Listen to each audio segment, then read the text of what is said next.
I had this moment about a year and a half ago where I was interviewed by John Stockton, the former NBA basketball player who's like the all-time leading assist man in the NBA. And I think he still has the record for most steals in a career in the NBA. He had a podcast with this guy named Ken Rutgers, who's a former offensive lineman for the Green Bay Packers. And it was like a health freedom related podcast that they interviewed me on a year and a half ago.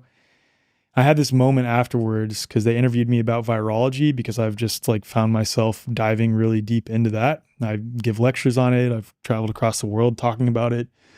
But I was like, had you told me 5 years ago, maybe even like 3.5 years ago, that I would be interviewed by John Stockton and the topic he'd be interviewing me about was virology, you literally can't even make that up. Like, no, you that's not like the most random thing ever, so right? Good. Yeah. Yeah, but it's just where life takes you. So when I was in, before high school, I was really into basketball and I went to Terry Porter's basketball camp. And then I also played at a halftime game. My team was so good because we had a female player that was 6'8". Oh, wow. She was extraordinarily tall. And so it was always just get the ball to Chandra. Yeah. It was just get the ball to Chandra. But because she was on our team, we were really good. We never lost. And we played at halftime at a Blazer game.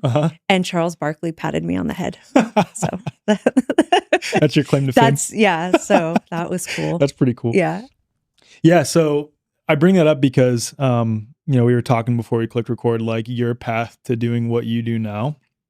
So I know it started around 2019, 2020. So can you just like talk me through how you went from doing like what most would consider like a standard American life, like quote, the American dream, doing that whole thing, to doing what you do now? Yeah. Yeah. And I lived in a 3-bedroom house in Olympia, Washington.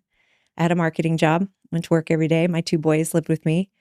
And then 2019 happened and I lost my job because there was we didn't have live performances happening for that whole year, if not 2 years. So you're like doing marketing for live performance? Yeah, it was a performing arts center. Got it. Okay, yeah, it was a performing arts center. So was this before the whole charade of 2020 kicked off? So here, this is like, I'm kind of setting the scene. This is before the charade of all things. And we had a 1,000-foot theater, and I was marketing live shows and performances and the sales director as well. So then everything comes to a halt. There's no live performances. And being that I have a background in prepping, that's something when my kids were first young and when they were just born, I became just a obsessive, compulsive prepper. And I think it's because Mama Bear stuff kicked in. And I was like, and it was right after 9/11, big things were happening in the world that felt, I went through that vulnerability piece of what if, and I lived off grid, had a big food production garden, was, you were living off grid already then? Oh yeah. Yeah. Okay, but this was like the first phase of like, this is, this was phase 1. Got it. So let's go post 9/11. Phase 1, I'm living off grid because of everything that felt vulnerable and hard, and started, just prepping. I mean, I had an underground bunker, you name it. Like I had, I had food storage, I had water tanks, I had everything you could imagine, including I bought 20 years worth of clothes and shoes for my boys because I was like, well, they're babies now, but they're going to be tall kids and they're going to need shoes when they're 10. They're going to need shoes when they're 12. So I did all this stuff that it was extreme, and it also cost a lot of money, but I had the money to do it back then. And, but then I had a divorce and it was time to leave the property because it was a family property that belonged to my husband. And so I was the one that kind of needed to leave the safe zone of the bunker, all the things. And that was a new do-over time in my life where it was like, well, I moved into the city from the country, went from being off-grid living to having to kind of figure it out on my own. The other end of the spectrum. Yeah. And so I was doing the professional things to be able to create a living for myself and have a home and do all this stuff. So Now I don't have all of the things that made me feel safe at that time. And that's a funny thing to say because the safety was all based off what I could buy and what I could store. And that safety piece is so that's the facade. In so many ways, like in even so many spiritually too, ways. like putting your identity For in sure. things outside of yourself. Like there are so many different threads you So could pull on much. there. During that time, I actually got I wasn't free to even travel. I mean, I wouldn't get on a plane because I'd check solar flare activity and be like, Wow. okay, this isn't a good time to fly. Or I'd cross the Columbia River going over to, I'd cross the river going over to Oregon to visit my family and feel this sense of anxiety that if a massive earthquake were to happen right now and I'm here with my kids, I can't get back to our safe place. And I started living that way, where just an inability to travel, fear consumed me. I don't, and I got sick too. I got a lump in my throat, and I actually went to a doctor and was like, all right, what's up with the lump in my throat? And it was a naturopathic doctor. And he was actually the first person that said to me, after we did blood work and such, he came back and was like, there's really nothing wrong with you, but you've developed a lump in your throat. And there's actually a name for this lump in your throat that has something to do with Hysterium globulosum, something like that. That basically means it's a lump in your throat and it's mental. It comes from being stressed and having fear. And so I developed a lump in my throat out of fear. Yeah. And so during that time when I left kind of after my divorce and kind of going at it alone, I started taking yoga classes and learning meditation. I actually took a 500-hour teacher training where I could just to go and try to do something to override what was happening in my brain around fear, and knowing I had to do something different than just the supplies I had on hand, because they just weren't there. And now as a single mom, I didn't have the resources to do, what I was doing before. So things like the yoga and the meditation training started to help me at least free up some of that blockage in me that stopped me from doing things. And there's a lot to kind of talk about here because I tend to, I guess, do really interesting things when fear comes up. But at that time, even before I was the marketing director, after my husband and I divorced, and I was deeply depressed deeply depressed. I had other things going on. I lost a dear friend. I had a job that got kind of taken out from underneath me. So I was at like zero. I was like borderline, not really in a bad place. And my dad had died. Just so many things. A lot. Yeah. And I actually went and worked at a funeral home. I showed up at a funeral home, literally showed up and was like, will you hire me? And I was at such a baseline, non-functioning, not okay person that there was something about, I just think I need to go explore the worst case scenario, which is death. Let's just look that in the eye right now, because I'm feeling like I'm not alive. And maybe I need a reality check of what is really alive versus what is not alive. Well, it makes sense because all these things that you were turning to for safety and security and your identity in many ways are collapsing all around you. So it's like, why not just get to the root of it? Because really, if you peel a lot of those back, it's like fear of separation in some way, or fear of death ultimately at the root, because you keep going back and back and back, but why, but why? And it ultimately gets to because I feel that this piece of me that I'm attached to, if I do not have it, then my existence will stop. Exactly. And that's ultimately the root of fear. Really comes down to death of the ego, death of the body, death of self, death of friends, death of community. I mean, and all that happened to me. And so to go to work every day and either be working with those who were dying, or I was even doing an internship with the funeral directors and in the back room literally having visceral experiences with those who have passed. And every day, I worked there for 2 years, and I learned a lot about myself and about people. In that time, I became a hospice volunteer. I became like this. This is actually this is my cure right now, is working with the dead and the dying. And every day that I left the funeral home, I felt better. I felt like my life was coming back. Like it was my cure. It was like, because I know what dead looks like, I am not that.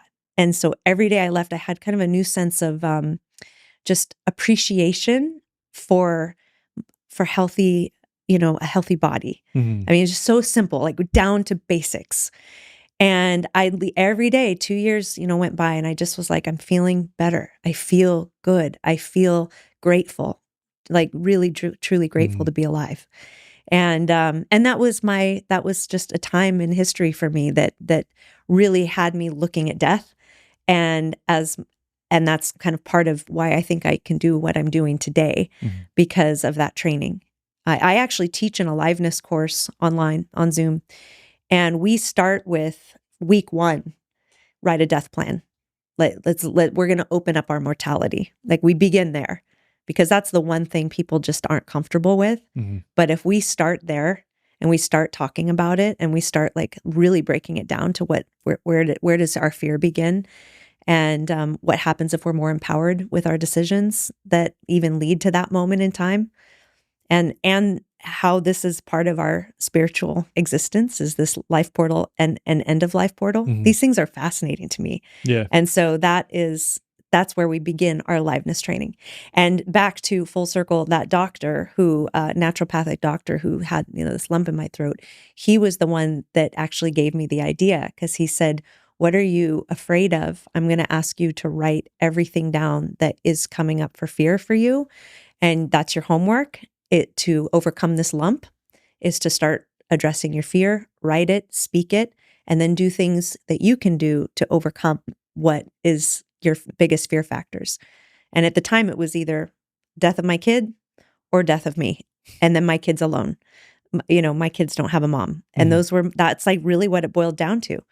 And so at that time, through that encouragement from that wonderful practitioner who kind of set me off on a path, I actually wrote my first death plan, and it included all the things like, I want my boys taking, these supplements. This is their team. If something happens to me, they have a team of people and family who care for them. Make sure that my oldest son is getting this, and this to support his immune system, and my youngest son is getting only the things that moms kind of hold, that mom only kind of stuff. Yeah. That's what I started to articulate. Then I knew that control is out of, like, now it's all out of my hands. It's been documented. I can pass it on, and I've done all I can do. And now it's like death is, might come. It might, it'll come at some point. But that's incredible. Wow. Yeah. Wow. I know that's kind of like a unique way that we're going to get into wilderness survival. We'll get there. Don't worry about it. But I mean, it's a rich history of I do this for a job. So not a job. I do this for a vocation. So hopefully I can guide the conversation there. But no, this is great context. This is really incredible. Because I've interviewed a good friend of mine who you'll meet at Confluence. Actually, he's giving our opening talk, Jesse Elder. We had a conversation on prepping, and it was actually amazing because he comes at it from a very, very non-fear-based lens. Like I think we titled the episode "Gamifying the Apocalypse." Like he's like, it's all about like a game for him. You'll get to meet him, and you'll see. I can't wait, and I'll have to watch the episode because it was really good. Yeah, it was more about the mindset than the actual stuff, than the actual approach to prepping, which was really, really cool. And that brings me to ask, given that you were in such a fear-based state, have you now, with the knowledge that you have on prepping, approached the idea of preparedness in a completely different way? Completely different way. Because some might say that that I'm a prepper. You could maybe use that word, but it's a word that doesn't actually fit.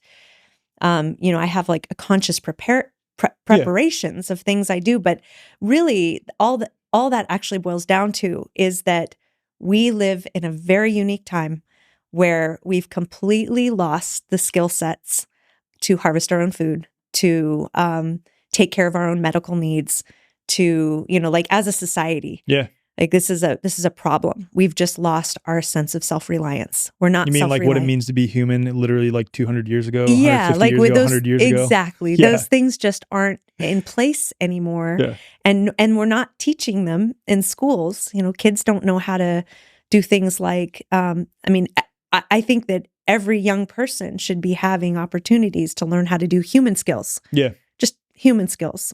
I can market it wilderness survival training, but to make fire and to harvest food and to find water and navigation and be able to take care of your needs and your family's needs, if it's not being given to you within four walls, is really then now we're just talking about human skills, and it should be taught. Absolutely should. Yeah. And that's where I'm really grateful for my time in the Army, because my mom and dad didn't teach me any of that shit, none of it.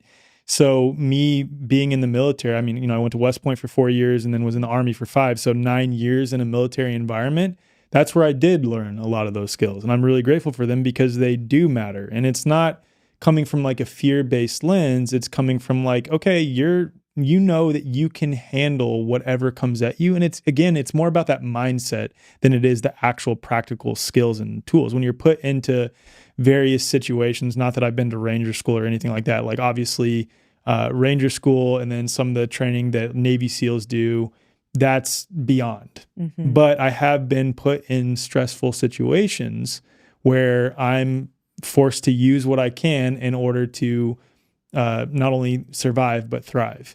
And doing it in a group setting versus individual, that's why I'm so excited to talk to you, because I know you've done it on like an individual solo level, presents really interesting challenges too, but it's also really beautiful because you can see that like people really can work together and figure things out. Yeah. And I've been switching over to holistic survival because that includes all that stuff. Like I like the term holistic survival because survival is relevant. We're all surviving at some level. You could say that word and there's, has a certain connotation to it. But when you bring in the holistic piece, we should be doing all this in community. We should be laughing. We should be integrating. We should be communicating. We should be sharing food together. Yep. That's the holistic part. Yeah, totally. Oh, you're speaking my language. I know. Okay. So how did all that transition? So this like dissolution of your former identity, where you found your safety and security, you're now basically like facing death right in your face, and you're dealing with it. You're learning how to like cultivate resilience as it pertains to all your fears and everything like this. When did that transition into now doing what you do? I know it started in 2019, so let's pick up there. Yeah. Well, I ended up leaving the job at the funeral home because I started getting into green burial and conservation burial and home funerals and all of this stuff. I left it so that I could full time. I went to every green burial ground in Washington and Oregon. I joined the board of the National Home Funeral Alliance so that we could learn how to take care of our own at the time of death. I became a death doula. That became this really interesting work that I got into for a year, but there was no money in it. Can we talk about that for a second? Sure. Because I've had so many thoughts on that, like how much freaking wasted space cemeteries are, and like the worst. The boxes, what they're sprayed with, the materials, like that can't be good for the soil. And then there's something about like with life and death, when our soul leaves this body, that the body returns to the earth and becomes a part of the earth, and the microbial life consume our bodies. And when you're put in this like big box that is insanely expensive, and this like big production that can't be like decomposed into the soil, I feel like it's just insane. It's insane. Yeah. So I really went down this rabbit hole because this is a massive passion project for me.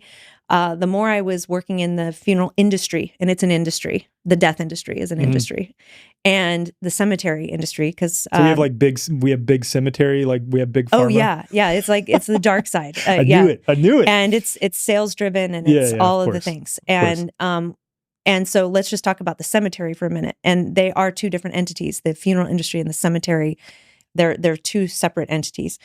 The cemeteries are really a environmental disaster. Think of they're the watering capacity of a golf course. So you think of the water needs of a cemetery.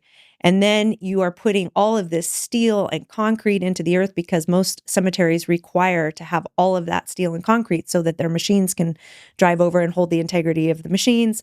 And then you can, and then on top of that, so all of that's now in the earth, creating all like an underground, apartment setting for the dead. Yeah. And then you, on the sales side, on the funeral side, you have now sales of caskets.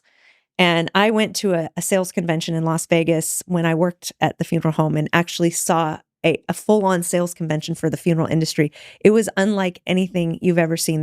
There was models in flower dresses with flower heads dancing, and there's every casket you can imagine, like from rock and roll to, I mean, everything you can imagine. And these are $10,000, $20,000, $50,000 caskets. And not that, I mean, those are some extreme. Usually the people doing that are kind of like going out with, like this is their like, I'm going out rock and roll style. I mean, that's just the thing for them. Right. But most people are experiencing going to a funeral home and being sold on a casket that's between, $3,000 whatever dollars, which maybe you call humble. And then they're putting that into a concrete structure and vice versa. And they're embalming humans on top of that, right? So it's just so that the funeral industry can give you a viewing of your loved one safely with the embalmed chemicals in their body.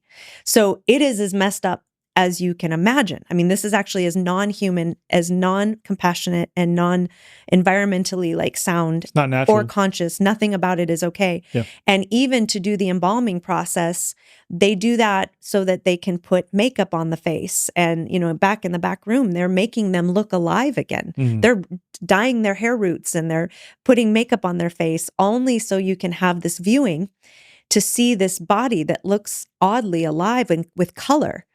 And that is still actually like, not okay. Yeah. Well, that, and what's also interesting about it too, like, obviously I've been to a few funerals of loved ones, and that you can tell, like, that's not them. You know what I mean? It's not them, because who you truly are is not this anyway. Well, and and for the people who are living, and this is our loved one, this is a total disconnect of our nervous system, of our of everything, because now we are not able to process death appropriately. Yeah. Because we're like, but they look alive. They look, how can I process this? It's like messed up for our own brains to be confusing. able to, it's super totally confusing. See that. Yeah. I remember when I was a little kid seeing my first embalmed body and being like, wait, is grandpa alive? Like tap, tap, tap. It just makes no sense. So from an environmental standpoint, this is a really bad gig.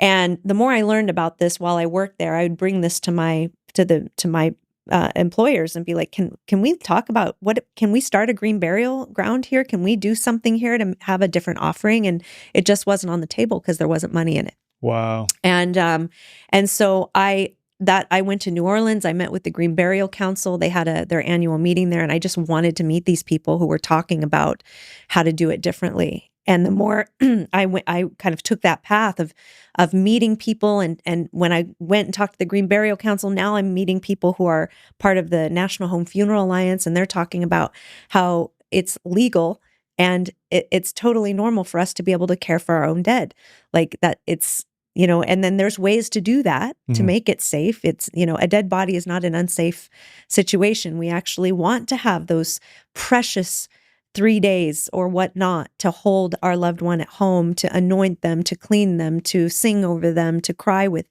our family and our loved ones. That is a healthy processing of death. Yeah. Death doulas or end of life guides, they are incredible humans on the planet right now who are able to help make this transition for us and think about death in a different way. Obviously there's times where people die and we don't get that opportunity. If it's through, sickness, certain sick illness or certain tragic deaths, we're just not going to be able to have that opportunity. But so many of our loved ones die through hospice care or die in a hospital. And it's like, we want that time. And it's okay to see the body not look alive, because then it helps us over time to process that death, to say goodbye, to say they're no longer here. They've left the body. And so I guess just that experience, that's part of that, opportunity for us as living humans to talk about death to see what is possible from more of an empowered way that we can work with death. Yeah. That says, I know for me, I'm interested right now in the compost process of my body. Washington State was the first to legalize human composting. Wow. And I was there actually in court when they made that decision, which was awesome. And it was a real win to be like, there's new ways we can be looking at what we're doing with the human body. And now that is empowering. Yeah. I want to know that my body is going to be used as a resource back into the soil. Yeah. I would feel way better about my time on earth knowing that I'm making a conscious choice that either put me directly into the earth and let those beautiful microbes, just create new life with me. Mm-hmm. That's a giving back. Yeah. And I want that. And so the more I learn about it, the more I actually just I'm having a different relationship with death. And I spent that year after I left the funeral home giving public talks about cemeteries, about the funeral industry, about ways we can do it differently. And I was also counseling and guiding people in their decisions and how to do so, how to circumnavigate the industry Mm-hmm. and how to make different choices. And I did all the research, and then I had all of this information. Problem is, I just couldn't charge anyone back then. Mm-hmm. It was just a love. It was Yeah. it was part of my love to just share this, and I just couldn't make a business out of it. So I went a year and then was like, I need to get a job. This is great Do you information still advise to have. on that now Yeah, at all? yeah, Okay, that's cool. That's really cool. Yeah, and it's not something I really put out there, but anyone in my friend or family circle group, they usually come to me when they're looking at, hey, so-and-so's going to be passing soon. What are our options? I always tell people, talk about this way sooner than when someone just dies. Yeah. I've seen how it breaks families, when those decisions aren't made, when you're not talking about this ahead of time. I saw those arguments in the funeral home from people saying, no, she wanted this, she wanted that. No, it's this. And that's not the time that we should be fighting or trying to come up with these decisions. This is such a conversation to have before anyone's ever sick or dying, because then it's a healthy conversation. It's empowered. We can just talk about it. And it's not associated with, ooh, I know this is awkward, but so it is something to be talking about. And some people don't know if you make arrangements, because there are some wonderful nonprofit funeral homes out there that are doing great work, that are supporting green burial and supporting that or conservation burial. There's a difference between the two, but there are natural funeral homes or just nonprofits, or they don't have to be a nonprofit, but they'll work with you in this way, and they always have some kind of pre-planning costs. So let's say for the people out there who just know I want to be buried in the earth, or I want to become compost. If you know that's something that's important to you, you can go to those places and create a plan with them, and you're going to save like 20% off the price. And I don't mean to just get into the sales of it, but this is actually this 20% off the price of my death. Wow. But that makes it if easier you for your think family members, about though. your really family, does. Yeah, totally. I don't want my family paying for my expensive natural burial costs. I'd rather at the end of my life to my family to be like, damn, she thought of everything, and she made it smooth, and she made it like easy. And we now don't have to worry about that piece. We can just do our process, and we can celebrate mom. Yeah. Like that actually makes me feel really good knowing that. For sure. And so if I pre-planned for that, it's 20% off right there. And even in the funeral industry when I worked in there, if I sold a pre-planned funeral package to someone who, was looking to buy one, if they died within 3 days of signing that contract, they would not get their contract, and they would have to pay regular funeral prices, which is 20% more. So I say it's an industry because it's a sales industry, just like anything else. Crazy. And so I literally had the experience of someone coming to me, and they were on behalf of their family. I went to the hospital, and we did their funeral plan. They signed, and they died the next day. And so the family did not get that. They weren't able to get that price. Wow. And that's just, that's like that's shitty. Wild. Yeah, so shitty. Yeah, that's wild. And it's like real. That's like real things to think about. Yeah. So yeah. Your time as like working in a funeral home, how did that compare to, you said you were like an end of life doula, right? A death doula. So you've been with people then on their deathbed. You've been with people as they transitioned as well? I have by default, just because of I've had family that I've been, close with when they're in that in their last days. But I haven't made that a business where I market myself as a death doula. I really just wanted to go through the training. Got it. So for me, it was just I wanted to know how to care for our own, and I wanted to know the process, how to do that, and be able to speak to it, so that when I go and work with other people, I can tell them there's these options, and just know like what can be shared. So facing your own mortality like that has to have aided in your benefit with doing what you do now. Completely. Yeah.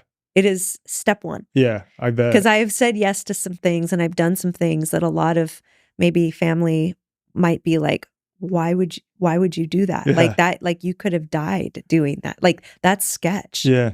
And it's not that I'm reckless. I don't make reckless decisions, but I do things that, we'll talk about it. But, my 7-day solo in the mountains of Colorado with just a few little items and myself, when there's cougars out there and bears and all sorts of stuff. And, moose. and there's no, I don't have my regular food or water sources. So, I'm in this massive thunder lightning storm where it's like right over me, and there's hypothermia is a thing. And, there's, I bet you feel so alive in that though, so too. alive. That's like the ironic I actually thing. I had a moment. I mean, that was actually probably my moment. There was a moment on that solo. It literally was a black wall that came in. You could see it. It was one of the biggest storms Colorado had. Like it was a massive storm. That thunder and lightning lasted for hours. Where in Colorado were you when you did it? Up near Colorado Springs. Okay. Got it. And it was, what's that one city near Colorado Springs? It's like the Christmas city. I forget what it's called. Oh, I don't know. Did I say Colorado Springs? Yeah. I meant to say Cripple Creek. Cripple Creek. I fly into Colorado Springs, but Cripple Creek, it's up a little mining town. Okay. And up there is where, kind of in that area is where I did my solo. But that storm was absolutely epic. Probably one of the scariest things the fear factor was huge, because I also didn't know if I was going to get hit by lightning. I mean, it was right on top of me. And I remember I was actually in the lightning position of standing on my shoes, like squatting so that one thing could go up and go out my other heel. I mean, I was doing all this stuff until I realized the rain was so hard. I was like, well, I'm probably going to die of hypothermia before a lightning rod hits me. So maybe I should get back in my shelter. It was just these decisions to make. I had an epic fire going that lasted the whole night, even through that downpour. And it's because I found an incredible piece of fat wood that happened to be by my camp that I just threw the whole damn thing in the fire. And it was like, whoo, when I had this like epic fire going, which was, but when I had that fire going and I'm in my shelter and the storm got so big, and I had a moment where I actually made a video for my kids where I was like, boys, I actually don't know if I'm going to make it tonight. Like this is, fear has come up for me. Yeah. And because there could be flash flooding through there. I mean, it was really gnarly. Were you in like a valley up in the mountains? Yes. Okay. And I was, enough away from the river. I forget the terrain features. That I wasn't valley's correct term, right? Yeah. Yeah. Okay. I was in a bit of a valley, but that, I mean, the rain could come through and do all sorts of stuff. And so but at one point in the night when my nervous system had already gone through all the fear chemicals, and I'd already made my video to the boys, and now I'm just like writing it out. At some point I switched something. It was the best mental like turn ever. And it was that I was like, I am sitting here in probably one of the most epic, like beautiful places that most people would never see. I am literally in the eye of the storm. Like God's wrath is like, I mean, I'm talking like, and I mean, not that I'm really a religious person, but it was a spiritual experience, no doubt. Totally. And I was like, I could either completely keep this thing going in my body where every time that lightning's like, where I'm tensing up, or I can start like having a good night and like really celebrate this and like have a good time. And it was just a mind shift. Wow. Of like, why don't I actually fucking love this right now. And it shifted. Wow. And then every time the thunder was like, whoa, boom, you know, I was like, whoa, screaming. I was That's so clapping. epic. I was like, epic, like another one, go. I mean, if you had seen me or heard me out there, you would have thought I was a crazy person. But it was as primal as you could get. I'm barefoot, I'm dirty. I'm just like the thunder, the lightning would come. I'm screaming.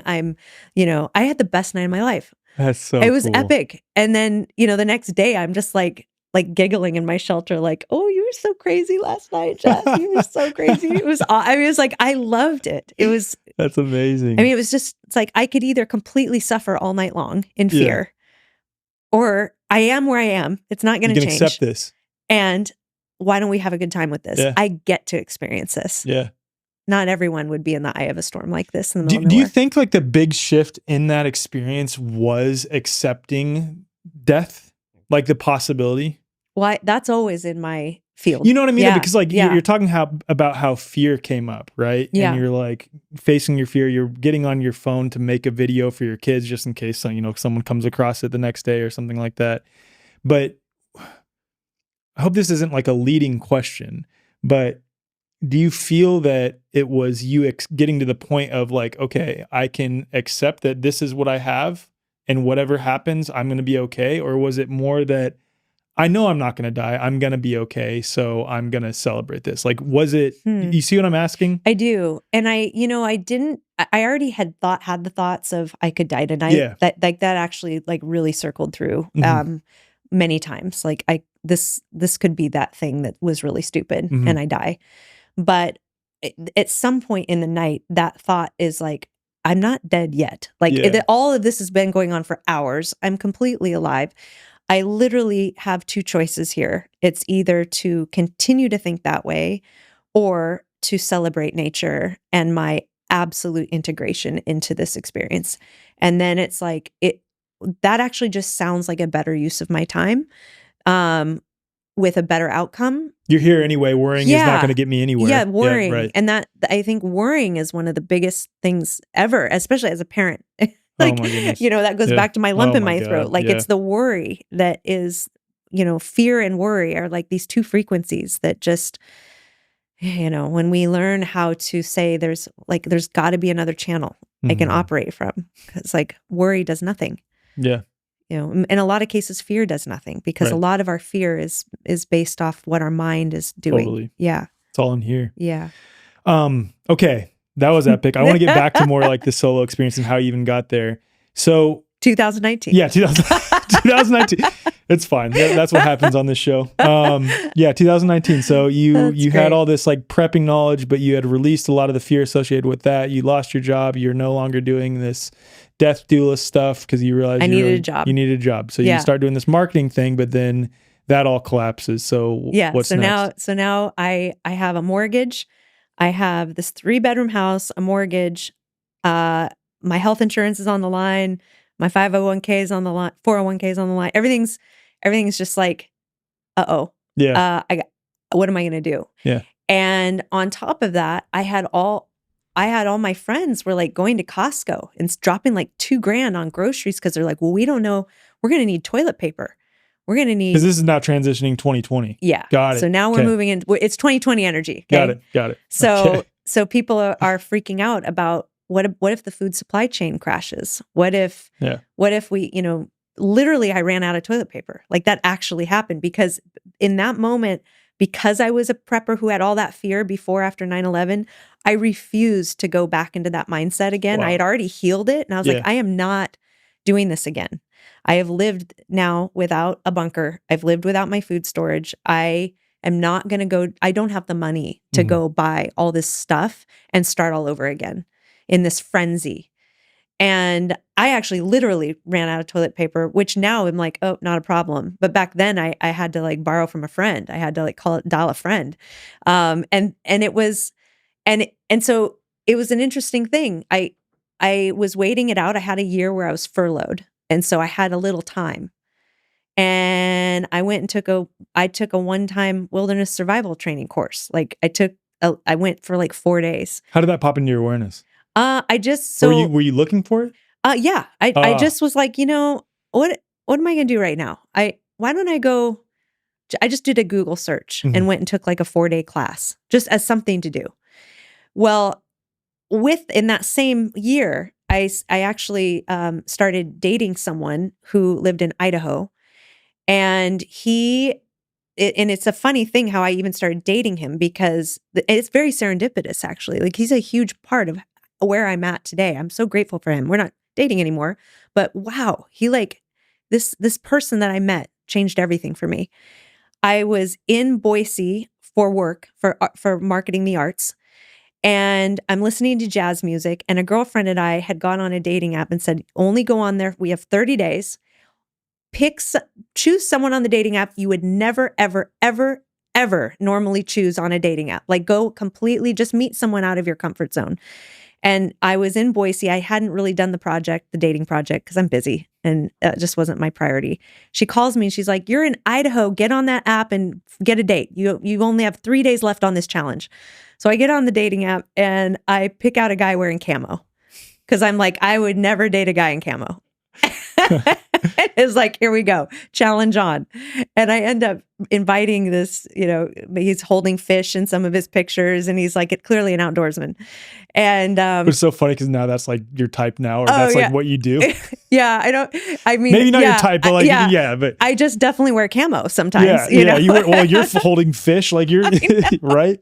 Well, he was my gateway. Yeah, and I was meant to meet him. Yeah. And so I bring him into this jazz, event, and we ended up just hitting it off. And he took me fishing, and our first major date on Valentine's Day, we went ice fishing out at Cascade Lake up in Idaho, and we were pulling up these massive 3-pound perch, and we take them back and we cook them up and we make fish tacos. And it was a revelation to me to like pull food out of a body of water and make dinner same day. I just couldn't even believe it. Yeah. And that led to another fishing trip and another fishing trip. And that whole year that I was, out of work, I was in Idaho having a blast, having the time of my life. Fishing brought me to life. I mean, it was like, there's something so incredible about, and I fish and I hunt for food. I mean, that's, that's the relationship. It's food sovereignty. Yeah. And he took me hunting, where we sat in a blind, and he's an archer, and I had the experience of witnessing his hunt, and he was able to take an antelope, which we took back. I helped him process all the meat. We had backstrap that night for dinner, and I'm like, this is a revelation. Like, here's all my friends going to Costco, dropping $2,000, and I'm learning how to procure food with my own hands. I didn't grow up learning that stuff. My parents didn't take me fishing or hunting or anything like that. This was a revelation. And that year became the year I really got into food sovereignty. And then I took it next level. I took a year-long ethnobotany course. I learned about wild food plants, what you could harvest in your own backyard, which we call weeds, that are this epic food source, amazing for our health and our bodies, and the bitters and the things that come from our dandelion leaves that and pop stinging up nettle. Purposefully too. Yes, that I like. I mean, I'm learning about wild food plants, medicine, and it's like this education was melting away the fear of whatever was going on in 2020, where it was like, got to stock up. It took stock up. Like it took all that out. And it was like, I can go in my backyard, and I started with 4 plants. I'm going to learn 4 plants, and I'm going to work with them through this whole year. Because every plant, some of them, they're powerful in the fall with their root. It's medicine. Or in the rapid growth time of the spring, that's when we're eating the leaves. Or in the summer, it's the flower. I mean, this like seasonal alignment thing, and realizing that nature's actually in partnership with us, offering us full season food, full season sustenance, full season love. And it's like, I have fallen in love with life in a whole new way. And living in the Pacific Northwest now, it's like there's clamming. I took a group of people out through my business. I took a group of people out to to harvest Manila clams and what was a whole shellfishing event. We also did oysters, and there was a couple of veterans there in the course with me, and we get out there, and one of these, this tall, big man, he was brought to tears. It was the first time he'd ever seen oysters everywhere. I mean, in Seattle, you go out to a nice restaurant and you're going to pay a lot of money for oysters. And here we are on this beach, and there's oysters as far as the eyes can see. And he was brought to tears. And he's like, there's so much abundance here. There's so much food here. And we were just popping them and eating them and popping them. And we were laughing and crying and elated. And there was just this, and I'm meeting these people and they're meeting me, and we're hugging and we're having the best day of our lives because we're in community and we're eating free food off the beach. And it is it's spiritual. Like, I could cry. It's like, that's so powerful. It's so empowering to not have to know that the only way we get food's from the store. Right. Holy shits, many times over. Yeah. Oh my goodness. That's incredible. Yeah. Yeah. Like, so many of us in this space talk about the need to reconnect with nature. And I think, like, I don't even want to call it, you take that to the extreme. Like you're living the way human beings have lived for as far, back as we can count, which I question that, but that's a whole nother topic. But the point is, like, these are human skills. These aren't even survival skills necessarily. Yeah. And how has that shifted for you too? Like, in understanding, like, this is what it means to be human. Well, I'm just a very different human than I was, the 5 years ago me and the now me. I is very different person. Mm-hmm. I feel I love life with all my heart. I love nature's gifts and truly have a sense of enlivenment because of living seasonally aligned and being in this, like, relationship. Mm-hmm. It just makes me feel more, I feel whole. I don't feel fragmented. Mm-hmm. I feel whole. And I feel that there's so much intelligence in life, like so much intelligence to Earth and to this planet. And we're meant to interact with it. We're meant to be in relationship with it and discover. And this is the most spiritual existence I can imagine, is like, is this, like, hands in, all in, visceral experience of food relationship, of water relationship. Like, water is life. Water is, being someone who teaches wilderness survival, and we harvest, we learn trapping, and we learn how to harvest water. What are you going to do when you need to drink water, and how to find it, and how to make sure you can drink it. But being in wilderness survival, that is, like, exactly as you said. I call it that for SEO. Totally. Makes sense. It's what people know it to mean, search wilderness survival Like, training. if you put, like, human skills, people are gonna be like, what? Be like, yeah, that'll like fail. Yeah, that won't be found. Like typing? Yeah, exactly. You know what I mean? Exactly. So, if I put wilderness survival training on a website, people go there. And then the first thing we say when I, have a group together, I'm like, welcome to Human Skills 101. Yeah. That's what we're doing. Epic. Yeah. So epic. What are some of the, like, main skills that you teach that, no matter your lifestyle, are important to know that most human beings have forgotten? So fire building would be one of them. Yeah, fire for sure. Firecraft is a big one. I mean, there's hard skill stuff. Yeah. And then also there's the resilience mind training stuff. We'll set that over here for a minute, because one is not necessarily more, they go together. No, that totally makes sense. There's people who have so many skills, and they go out on a day hike and, something goes wrong because they weren't present, and they weren't using situational awareness, and they weren't using awareness. So there's that. But from a skills, just from skills training, I actually, my favorite element's fire. Like I love to work with fire.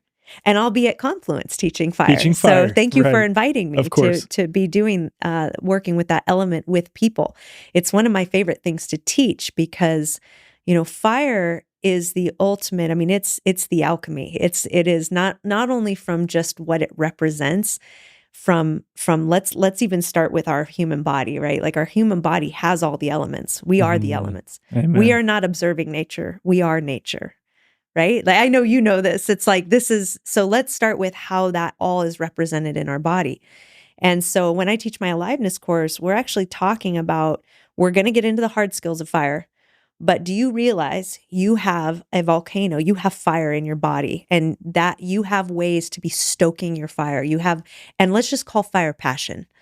And so let's actually understand that like you are this flame too. And there's things we need to do for our own body to stay in passion, to stay, to be able to build heat from within, to be able to transform, to be able to alchemize. Like, there's fire here. Like I always teach that don't just think of fire outside of yourself. There is fire within. And then to take that into the field and build fire with your hands. Now we're like working directly in this kind of elemental way with this incredible source. And it used to be, when early humans, I can only imagine, they didn't just know, like maybe before they knew like rubbing two sticks or whatever came, or maybe there was like technology for coming from other sources or whatnot. Yeah, There's like, yeah, so right. it doesn't matter. That's like a whole nother, yeah. Who knows the mysteries of like what our early ancestors were doing. But I do imagine that there'd be a forest fire of some kind, like lightning would strike fires. Now they're like, ooh, like fire. Like, okay, we can transport these coals. We can work with this. We can bring it over. And then over time now, people are learning how to work with fire and realizing not only is it, are we making meat taste really good? We're cooking food, we're cooking fish over the fire. And we're also now getting heat, and our heat sources are met. This is how we're like surviving certain temperatures or as we're traveling. And the significance of fire just for community. I mean, how many times we have been sitting around a fire as community since the beginning of time. And that was the center point for ceremony, for dancing, for death, for birth, for all celebrations, for all things special, all things extraordinary were a fire was made and everything was done around the fire. Mm-hmm. Like, so just from what fire means to us in our humanity, it is the element that is brought in for ceremony and for community. Mm-hmm. And I know most of us have gone camping at least once, maybe, where you're sitting around for hours just staring at a fire. Yeah. And what is that we are so drawn to do that? It also keeps the big animals away, when you are out. I mean, it's a safety, it's protection. It is so much of our primal existence is around fire. And I do believe that staring into fire does something to our brain. I think it kind of regulates our nervous system. It kind of sets a different, there's something that happens because we all can feel it. And we all know when we sit around a fire, we just feel okay. Well, I could talk about like the scientific benefits of it, but there's spiritual significance of it. Like I immediately go to like, okay, our body's likely comprised of fourth phase water. You get so much infrared by observing fire and being near fire that is then helping to expand the exclusion zone within the fourth phase water of your body. Like that could be, I guess you could say, the scientific side of it. But like what I'm coming to in describing all of these health benefit related things, it's like, no shit, we should be doing that. That's what human beings did forever. You know what I mean? Yeah. It's like, I could explain to you the scientific benefits of grounding. Like, okay, you receive negative charge. Okay, human beings have been doing that forever. Do you see any other animals walking around with shoes? Right. No, they don't. Like, this is, of course we should be doing this. You know what I mean? That. I love that you would know the science behind it and that there is science behind it. And we can all just say, who gives a shit? Yeah. Like, haven't you sat around a fire and been like, I'm not stressing out right now about anything. Like yesterday. So I have a lot going on right now. Needless to say, we were talking before, brand new baby, Confluence, all the things going on right now. And yesterday I felt myself like, oh man, I really need to just release some emotion. And what I did is I like set all that I was doing aside and was like, this can wait. And I went and sat outside in my grass, just sitting there for 30 minutes. That's it. No music, no technology, nothing, just sitting there, closing my eyes, observing nature, not even trying to breathe in a certain way. And I like, of course, I know various breathwork techniques. I teach Qigong, all these things, but I just sat there. That's it. And just observed nature, observed how I felt. And then I was fine.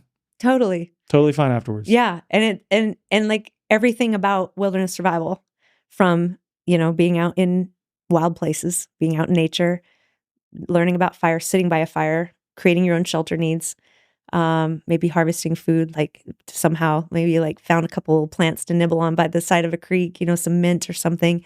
All of that just makes you feel good. Yeah. Like science aside, like when I went, I told you in 2020, I took that 4-day wilderness survival training. Like it just felt good being out there, when everything else around me felt out of my control and scary. And just like, I don't know how I'm going to afford a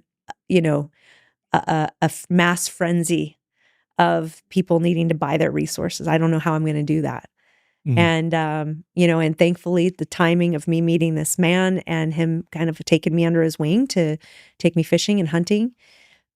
I got home, bought my first bow, started shooting. I started fishing on my own. I started bringing home roadkill. We had a roadkill Christmas one year where, and my kids just laugh because I was learning about how like food resources, and a perfectly good deer got hit, and I checked it and it was still like viable, still warm, like things were okay. And I got it processed.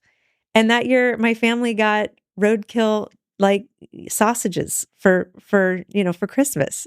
What's so funny is I could see like where the listener or the person watching this right now is like, wait, what? I know, right? Like, but it's totally normal. That makes sense. Like, yes, it's an animal. You're its right. life just got taken. Right. And we either waste it and it sits on the side of the road and decomposes, or it can it can fill a freezer of food. And that's what it did. I did that with a rabbit. Like I brought home a rabbit once that was just, it had just been hit, processed it up, and we had rabbit stew.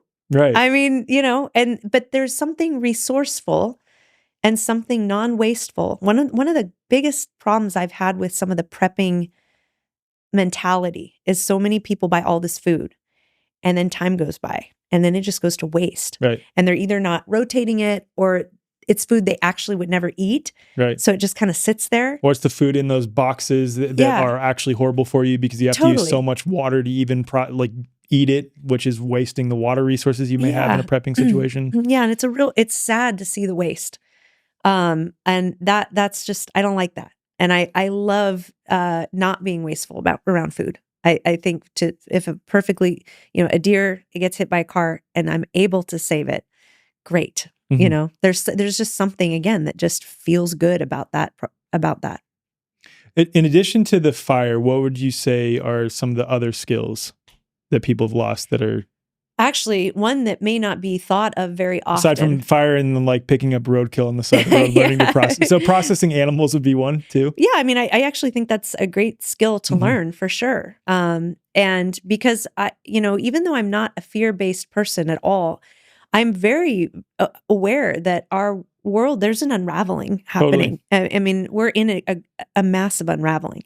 And modern living, as we have become accustomed to, is not sustainable. No, it's not. I mean, perfect example of this, and this is, again, not a fear-based thing at all. This is just awareness of what is. I think it was Spain and Portugal. I don't know if you saw that over the past week. They experienced an extended blackout period. Yeah. Right. So that is, again, this is not to stoke fear, none of that, right? Right. And this is just highlighting the importance of what we're talking about here. Also building local community, local, hyper-local community. Exactly. Which is why I've developed shameless plug for the Way Forward platform to help you find your local community near you. It's important. So important. Right. We're not meant to do this alone. No. We're meant to do this with our families and our friends, and we're meant to do it in small communities. Yeah.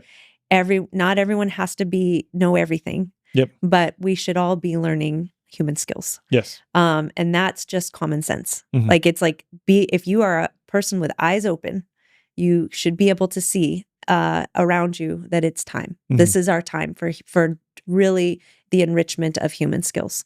And so one of the things, so you're asking me about these skill sets. One of the things I think people would really benefit from is taking a wilderness first responder class. And I think that's one of the most important like things you could do to just learn how to take care of it, immediate medical needs when there's no 911, when there's no EMS. As someone who spends a lot of time in the woods and goes out and takes people on outdoor adventures and solos, I've taken the wilderness first responder training 3 times now. It is a national certification. And most people who are in the outdoor industry take that course. But not a lot of people just think to take it because they're like, why would I take that? Now, it's way different than taking a first aid class. First aid, sure, take a first aid or CPR class, but that's not giving you the skills that if there were a major disaster or you had to go long periods of time. And when I say major disaster, an earthquake in the Seattle area is very real. Something going on where we can't just call EMS and say, hey, so-and-so broke their leg, or there's this, or there's a bleed happening, or I need to make some makeshift, I need to think creatively on how I'm going to help my family member or my friend.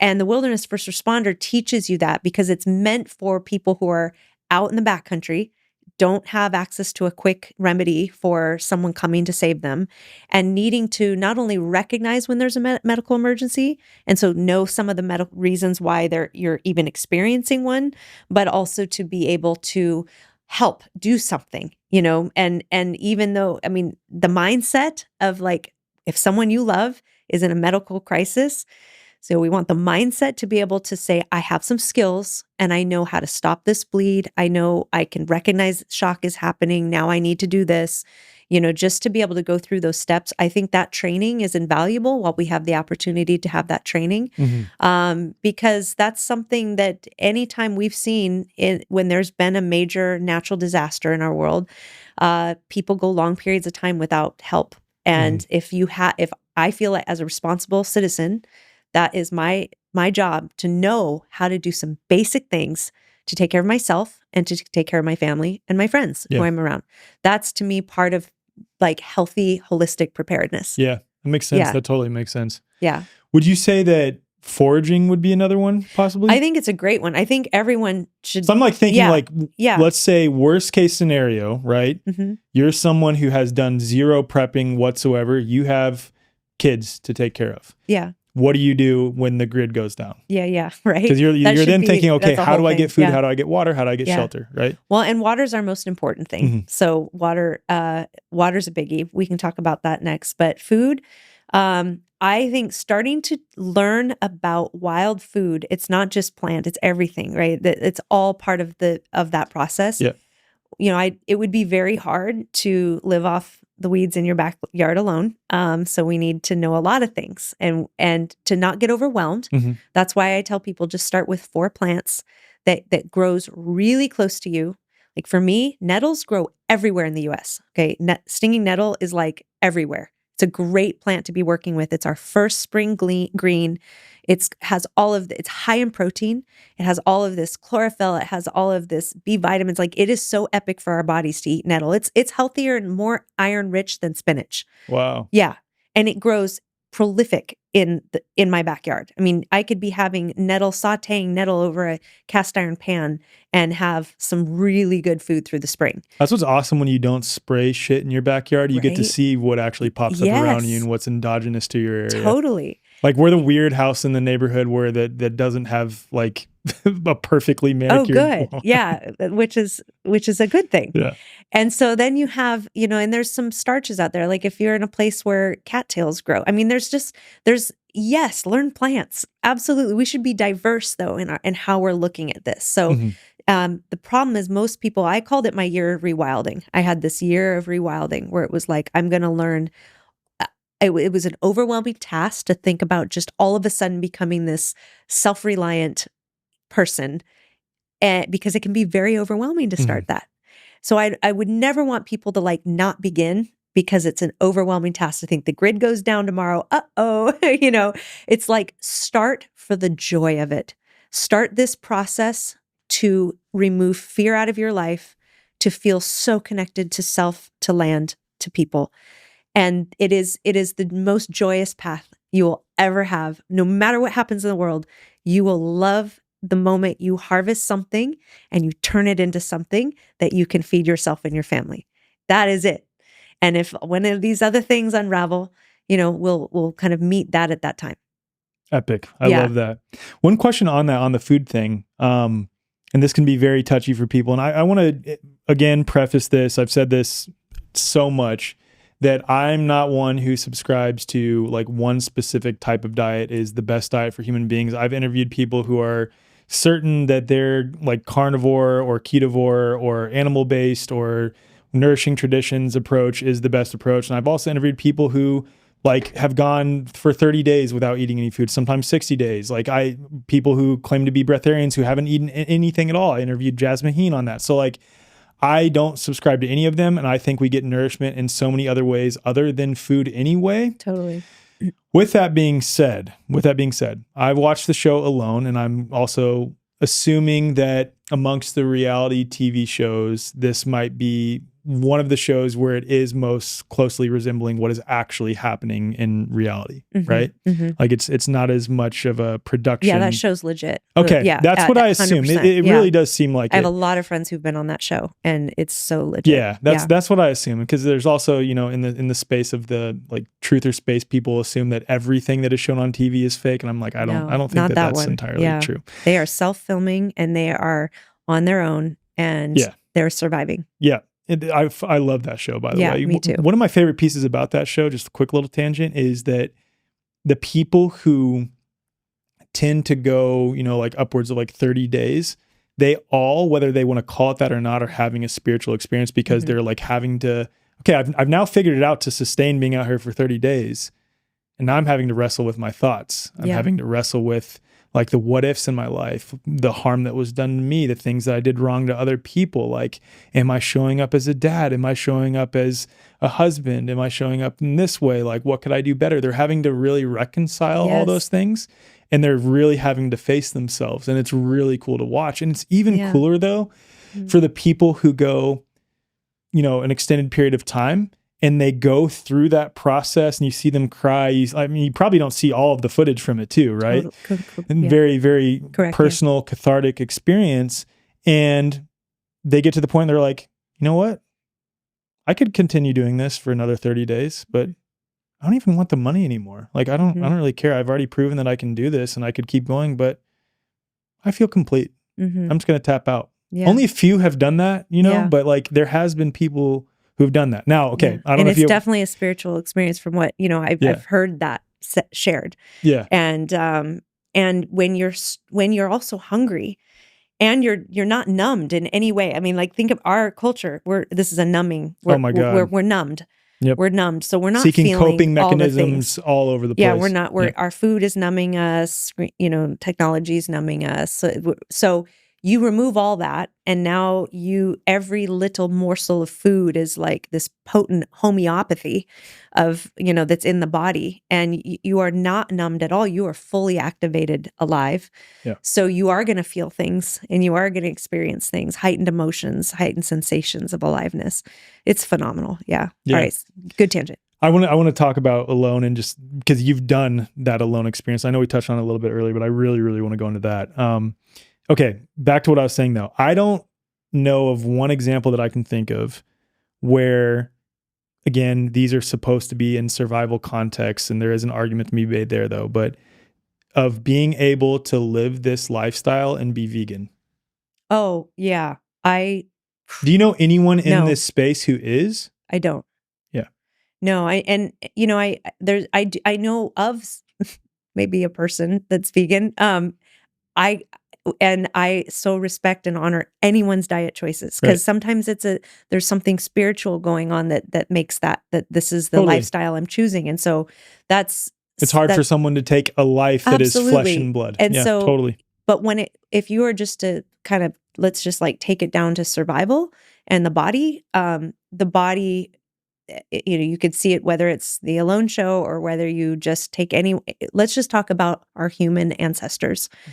they would not have gotten us here on a vegan diet. We would not be alive today if that was the choice. Humans have always been in a cyclical relationship with all plant and animal life. And it's not to say that is any kind of the thing is there is a spiritual connection between us and our animal sisters and brothers. And I say that because I have full love and respect for the animal life. I mean, I love deeply, and animals are a part of my love circle. And so taking the life of an animal is the same, it has reverence, and it has deep meaning and gratitude, because that animal's life is giving my body life force. And that's present in the animal kingdom as well. I mean, animals eat other animals. What was that like in your first hunting experience? Well, to like take a life? Yeah. I mean, I actually, it was a powerful experience. I was shaking so hard after I shot my deer it was a bow. I had a bow and I shot a deer, and I was shaking. But honestly, if I were to be very honest, in that first moment, it was elated energy. I was like, my heart was racing, and I was shaking, and I was almost hyper. It was profoundly intense, but my body was really feeling that experience. It wasn't till I actually thought that I couldn't find the blood trail. I actually lost the animal for a while and thought it was gone, and that I killed it and I didn't harvest it. And it was an emotional roller coaster beyond anything. I mean, it was a lot of tears, sense of absolute grief and sadness and despair. I mean, it was like the worst. And then I ended up finding it, and thankfully. And so then there was just so much extreme emotion and gratitude of just being like, there you are, and oh my God, and hands on this deer. And I mean, it's just so real. It's as raw as you can get. Here's the thing. We're not given the opportunity to feel this way when the grocery store makes our food look so packaged and nice. I mean, you don't see a whole fish in the grocery store. You see fillets. You don't see a whole, animal in the grocery store. You see cuts of meat, and they're packaged and they're washed and they're this and they're that. So you're psychologically cut off from the reality that this is a life. That's right. Yeah. Like, so many people maybe have kind of feelings about hunting or trapping. But it's like, well, unless you're a vegan, you actually are, you are going to the grocery store and doing this. You're actually not getting the full experience of reciprocity, because that actually is the greatest gift I can give to that animal is my love and the consumption of that meat to me and my family in that gratitude. That is the greatest exchange we can have. So that's just a powerful awareness. And I couldn't imagine, just living on plants alone if we were in a full survival situation. Plants don't give us necessarily all we need for long term. And we have fish, and we have shellfish, and we have other things that provide those sources. So, I mean, that's a very personal choice, and nothing I judge one way or the other.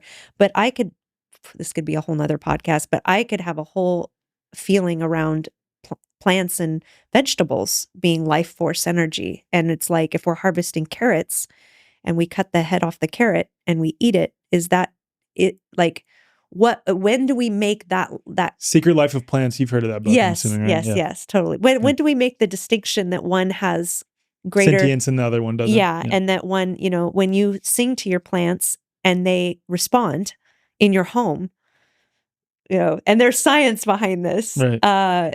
So I think there's a reverence to just how we're going to live our life and be in relationship with the natural world, plants, animals, all of it. Most of us already know Shilajit is powerful. It's been used for thousands of years for energy, mental clarity, and overall vitality. But here's the problem. Most companies offering Shilajit are cutting corners.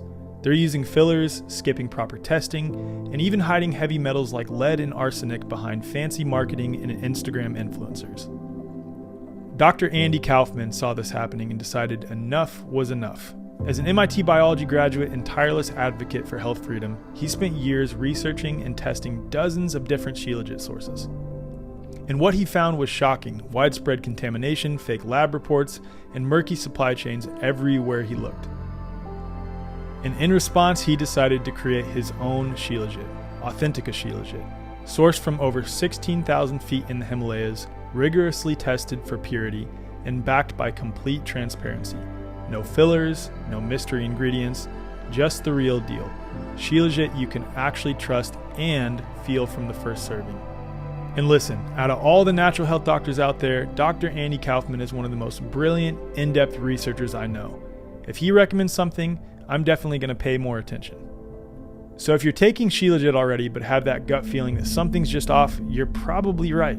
Trust that instinct and check out medauthentica.com/wayforward, or just head to the show notes and be sure to use code WAYFORWARD for 10% off your first order.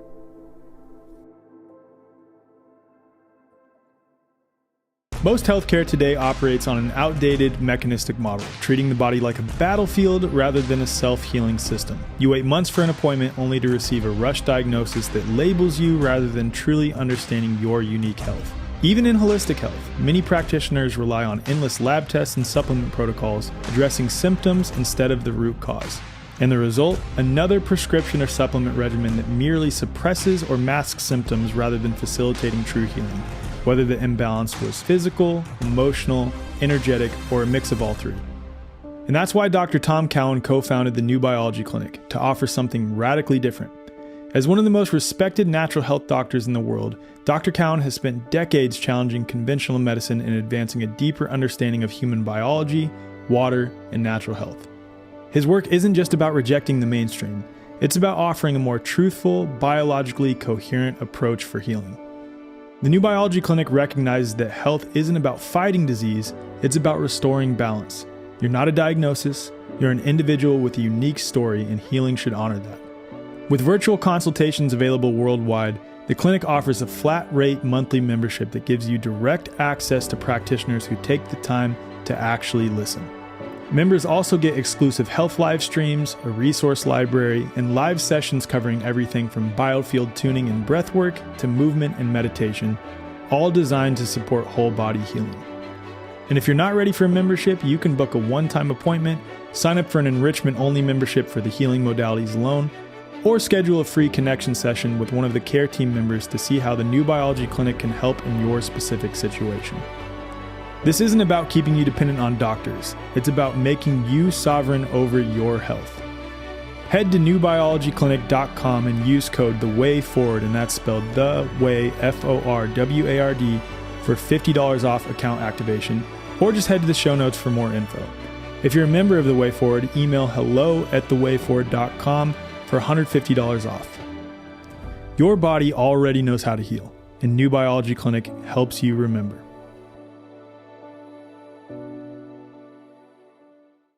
Yeah, like the whole nutrition conversation is so interesting too, though. Like, because there is it's a different context when it's survival versus like thriving, right? But yeah, my head could spin on this all day. Especially like I've done a 15-day fast. You were telling me off camera that you've done a 20-day cleanse. Like, was it the master cleanse? Master right? cleanse, yeah, and I went 20 days. Okay, and all it was in addition to water was like lemon juice. So it was a little bit of basically lemon, a little bit of maple syrup. Okay, yeah. So it was basically a fast. Yeah, because there's even like a distinction there. Some strict people would be like, well, if you had any digestion going on, then it technically wasn't a fast. And I don't get into any of that stuff. I was like, I didn't eat food for 20 days. You didn't eat food for 20 days, right? Exactly. So, but you know, this brings up the importance of understanding the rules of threes, and you would probably articulate it better than I would. Is that a common thing in like survival circles, or is it okay? Can you explain to me what it is? Yeah, the rule of threes is definitely, it's just kind of an easy way to. It's not like a exact science of any kind. It's just more. Well, people have already disproved that it's an exact science anyway. I mean, like you mentioned breatharians. I mean, obviously there's people that can do things on different streams. Like Wim Hof. I was just going to say, if you're Wim Hof, the rule of threes do not apply to you. Right, so, exactly. And I've met a lot of superpower humans who have all sorts of things, but they've trained for that. So it's more a general rule of thumb. That, and the reason why the rule of threes exists is to really just tell people, look, there's an order of operations of what is important. If you found, like, let's say you're out mushroom foraging and you lost the trail and you realize at some point you got to spend the night out in the woods for the night, or something happens and you just are in a situation where you've got your needs to be met. There's needs to be met. and it could be an indefinite couple days that you are on your own. So you have to be thinking about what are your priorities. And people can lose touch of reality if they're in fear or their adrenaline's pumping. They start like, wait, what am I doing first? What am I doing second? And so the rule of threes is really to just say, in the first the first 3 seconds is really more of your mental check of taking a breath. Like, I don't even know if they call the first 3 seconds a part of the rule of survival, but the first moment of awareness that you are in a survival situation, it is so important to take that breath and to get yourself right. And you can do that even with training. You've done breath work. It's like, learn how to take one breath and get everything right in that one breath. And in that first moment of time, maybe you're in an accident, maybe something big happened. You're establishing, is my personal body, am I bleeding anywhere? Like, there's like these first 3 minutes, which is like, if I'm bleeding or if I can't breathe, then game over. It's no use talking about food at this point. So we have the first 3 minutes is really just like a self-evaluation of getting yourself safe and making sure you've stopped a bleed, if that's what's real, or for someone you're with. Or, am I in a situation where I need to remove myself from an environment because something's unsafe? So that first 3 minutes is really a check on personal body and a sense of well-being in terms of what's immediate. Then you're getting into the some of the principles of 3 days without 3 hours exposed to extreme conditions. So if you are in extreme cold or extreme heat, that's your next order of operations, is taking care of your body temperature, because you can go, some time without water or food, but you might, if you get cold and you get hypothermic, again, game over. So now really that's like your first survival priority, is either cooling yourself down if you're in extreme heat and finding shade or finding cool places, or most of the time it's more talking about the cold and factor. That's usually what people are dealing with. And that can be a tricky one, because sometimes you're out hiking and you're a little sweaty, or you're warm, but all of a sudden the temperature drops, the sun goes down. Like, you can get hypothermic in the summer in the middle of the night. Oh, I've had an experience like that actually. When I was at West Point, we were doing a field training exercise where we were basically out in the woods for 18 days, setting up patrol bases, doing like 1970s, 1980s style, probably like 1960s through 1980s style military tactics, like infantry tactics. And in this training exercise, up in Hudson Valley, New York, it can rain during the summer quite a bit, and the temperature will drop pretty drastically down into the 40s. Sometimes, I don't know for sure, but sometimes I think even in the upper 30s at night, despite being very hot during the day. Yeah. And there was this one time that we had not set up a patrol base properly, and whoever was evaluating us decided that they wanted to throw what's called an arty sim, which is like an artificial simulation of like a bomb going off in your patrol base. So then we had to like run and set up a new patrol base in the middle of the woods in the middle of the night. And then it started dumping rain before we could set up our hooches. I don't know what you guys call them, like your shelter, right? Yeah, okay. We call them hooches in the Army. Before you could set up our hooches, so all of our stuff got dumped on, and it was in the middle of the summer, and I had to sleep in my bivy sack, which is like the sack that goes over the top of your sleeping bag that is waterproof, with 2 other dudes like nut to butt, like snuggling each other that night. And a few people actually did end up almost getting hypothermia. There's people like that had core body temperatures like in the mid to low 90s or something like that. And then they decided like, okay, we took this too far. We need to take them back in. So it totally can happen in the middle of the summer. Absolutely. Yeah. And I've been at that kind of going hypothermic twice in my life. And it's, you start to lose your mental, you're not even making good decisions. We had one dude who literally, so you have a perimeter in a patrol base, right? Like where people are in the prone position, and then you're rotating off. Like one dude will be eating or sleeping, and then after 6 hours you switch. We had one dude in that hyperthermic sort of environment who was on the perimeter of the patrol base, is laying in the prone with his rifle, supposed to be like pulling security essentially, who just like stood up and just started walking in the middle, just like took off in the middle of the woods. And it took like hours to find him. Yeah, you lose your mind, literally. I was making a Quincy shelter. I did a winter survival course once at the Survival University, and I was up at making a Quincy shelter, which is kind of like like picture an igloo, but it's like a smarter design. It has it has air vents and stuff. It was That's an so cool. all You day. know how to make that though. It was an all day project, That's and so I was cool. like in this thing, covered. My hair was completely wet. My clothes were wet. Everything, even though I was prepped for, I was wearing good stuff. It was all day long in the snow, like digging and in it. I was hot, so I was sweating.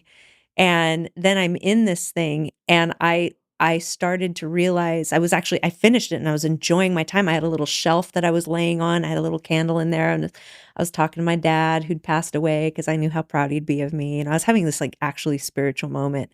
And then I was like, all of a sudden I realized like I wasn't okay. Like I think maybe that was that whole talking to my dad thing, that I was actually like, I am mildly, like I actually realized I wasn't okay. And I didn't even know if I'd be able to climb out. And I did, and I got myself out, but it was a whole, luckily I had a friend who, it's like stripped down everything, it goes fast, it's quick. It's like, Yeah. so knowing that that's your first priority. Thank you for bringing it back. Thank you. I got us there. So that that's one of the most important things to be working through, is that, especially if you're out in the woods or something, it's like, start getting together a shelter before the sun goes down. Yeah.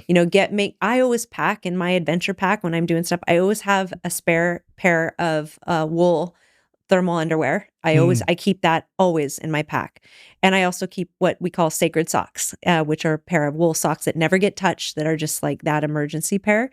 And so being able to get out of wet clothes, being able to put something on dry, or having the things ahead of time. I mean, this is why we'll probably get into like what to pack in some of these things, but I always carry a poncho in my adventure pack, or even my bug out bag or 72-hour emergency kit. I always have a poncho, because it's just staying dry is so important. Cotton kills. I wouldn't, it's like, if you're going out on adventures, don't wear jeans or cottony things, Which sucks, because so many people in this space are like, oh, I love my 100% organic cotton, whatever, which is understandable, but like. Yeah. You can do an experiment where you put a cotton t-shirt in water with like a wool t-shirt in water, and then take them out and wring them out. And then, just put one of them on and like see which one you'd want to put on if you were like cold. And so you want a wicking layer, and being cold and wet is like the worst. And so it's like, shelter begins with your clothes. Shelter begins with what your choice and what you're wearing, and the stuff you have is what you're putting on as an outer layer. So that's your number one shelter, is what you're wearing. Because not all of us are just all of a sudden putting together like a wilderness shelter. Like if you just simply had a poncho, like a heavy duty poncho with you, you've got your shelter. If you have got the right clothes on, you've got some good shelter. And then, so think ahead before going into these adventures, even if it's a day hike, think ahead. People all the time, the number one group of people who get into wilderness survival situations are your day hikers, and you're like overnight, just going out for a onesie twosie, like, oh, we're going to do this thing, but they don't either have the skill sets, they didn't plan ahead, and they didn't plan for weather changing or something happening out of their control. So it's like, on the front end, just have some stuff packed for that. And then, obviously with shelter, you're really just wanting to make sure you're creating something, you can put together even the duff of the forest floor, like pulling in a bunch of leaves and a bunch of stuff. You never want to sleep right on the ground. It pulls all the heat from your body. So you got to get up off the ground, pull whatever you can off to get off the ground, and get yourself dry. Got it. Okay. So now the next one. Yeah. So that's like our first 3 hours. Then you can go 3 days without water. So our next thing, we're not foraging, we're not now on a food mission. We're on a water mission. We're not talking about people who do 7-day dry fast at home. Like that's a completely different thing. You are my hero. And, but yeah. Talking about survival right now. Yeah. Actually, I would love to meet those people for them to teach me. But anyway, so I would say, water's your next thing. And I actually carry, so my favorite tool, if I were to say like, there's something you could buy, that's a great thing to buy. It's expensive, but the Grail water system, the Grail water bottle purification, is epic. I buy the titanium Grail system. It's expensive, but the outer titanium, you could scoop up water right anywhere and put it right in a fire and boil it. Now you have a cook pot, or you are filtering your water. And it has a filter inside of it as well? It has a filter inside of it. Okay, so you can do both with it. You can do both with it. It's Wow. literally like a 2-in-1. You could cook little food bits in that outer titanium thing right in a fire, or it's what you are pushing through and now you're just drinking right off the top. Wow. And I've used that in Mexico. You can literally put water from a tap. You can go to a stream that is muddy or wherever. So I guess what I'm saying is you can do international travel and not have to worry about water at all.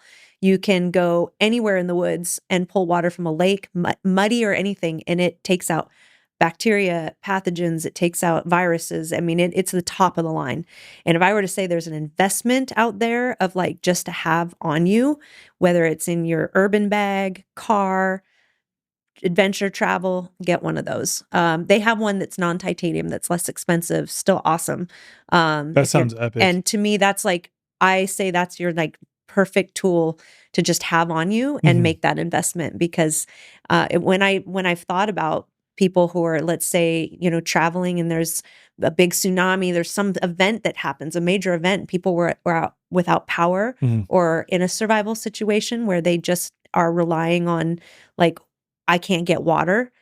If you had one of those on you, you literally could pull water from anywhere and be drinking water. And because that's high up on the priority of survival list, to me, just get one of those. I mean, your next thing is boiling water. Boiling water is like the next best thing. If you're carrying iodine tablets, that works too, but you have to wait a little bit of time before you can drink it. So for me, it's like, you know, but to boil water, you have to have a fire. So just thinking through these things, having the right tools ahead of time and just being equipped in a survival situation. If you are not skilled at fire, you're not wanting to like figure out how to make fire, all of a sudden. Yeah. Right. Yeah.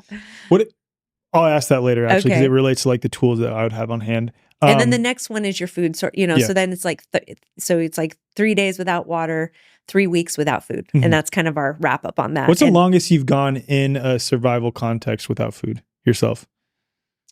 Well, probably my solo that I did was the closest thing to just not having regular food sources. And obviously I speared crawdads and I ate some of the vegetation and stuff. And so I had some food there, but it was minimal. Yeah. And you certainly feel it. But I can tell you on my solo, the hardest thing was water. Really?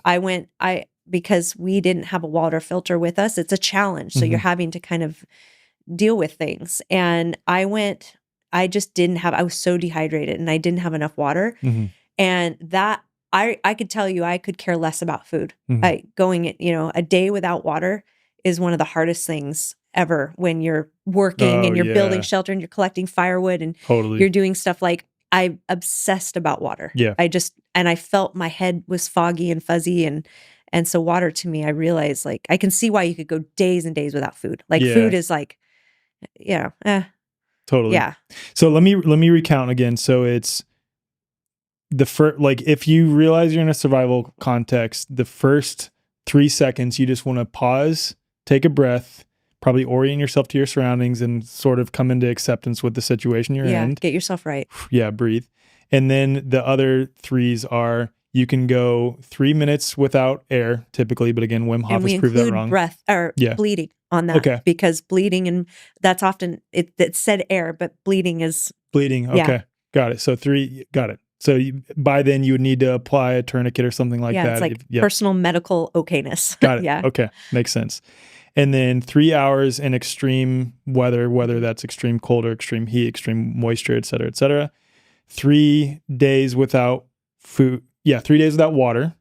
3 weeks without food. And then isn't there another one, 3 months without community too? Oh, I've heard that's part of holistic survival training, which is, I mean, I don't teach that. I mean, I haven't, that's not commonly taught as a thing, but it's such a great conversation piece. Really is though too. Yeah. Like, because I've talked with my friend, Dr. Edith, about that in the context of like so many people as they're coming to understand through, the situation in 2020 and onward, that a lot of the people that they were previously aligned with, they're no longer aligned with, like have felt incredibly isolated. And there's even still people to this day. You know, this is crazy.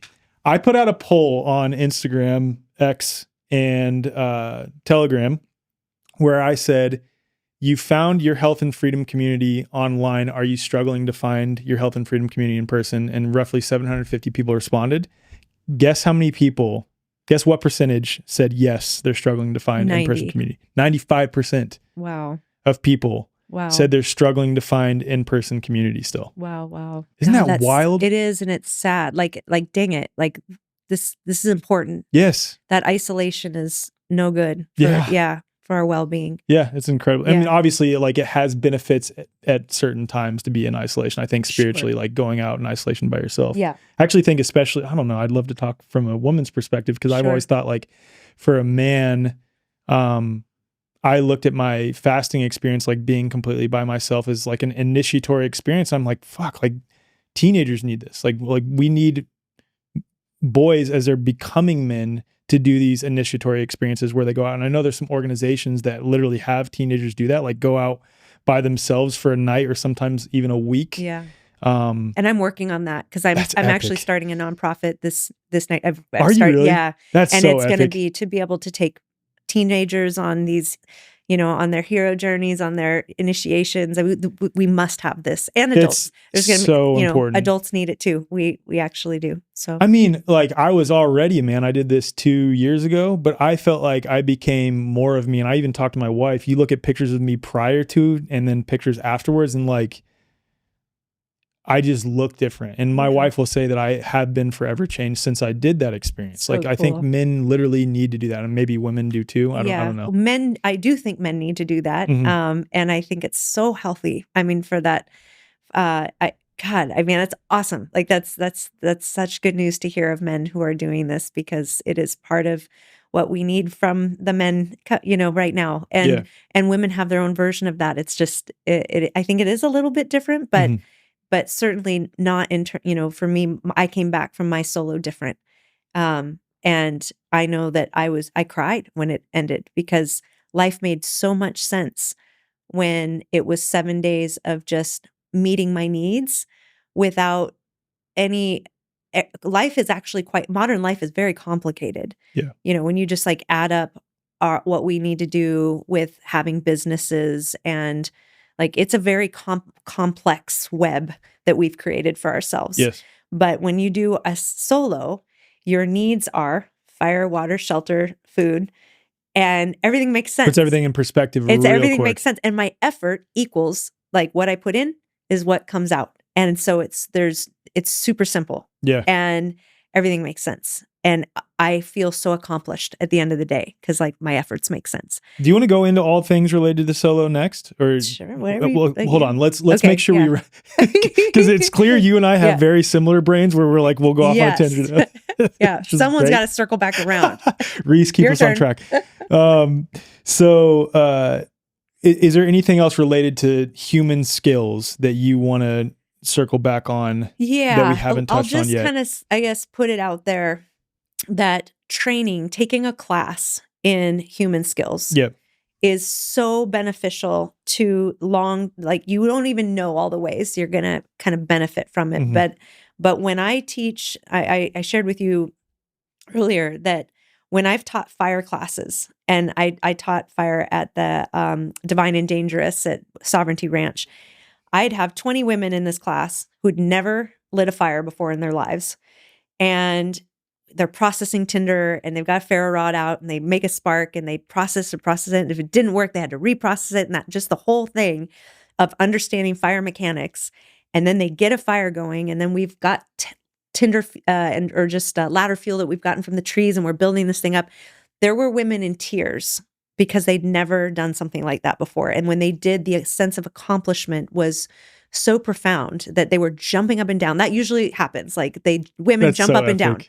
and they're just smiling and they're like, I lit a fire. I did a fire, you know, and it feels so good. And so taking the time to do some training around what you would look up a wilderness survival class, come to one of my classes. I've got some coming up, or go learn this stuff because you will always feel empowered that you're your rule of three survival, your needs will be met if you know how to do basic human skills. So like take a class, And it start learning. recontextualizes anything that the world throws at us. Absolutely. Yeah. Like your sense of just personal like sovereignty and self-reliance. Like as we do those things, fear starts to melt away, and our sense of like being okay in the world, no matter what comes our way, starts to feel more like available. So that's all I would probably just want to make sure that people are truly like take the time to learn some of this stuff.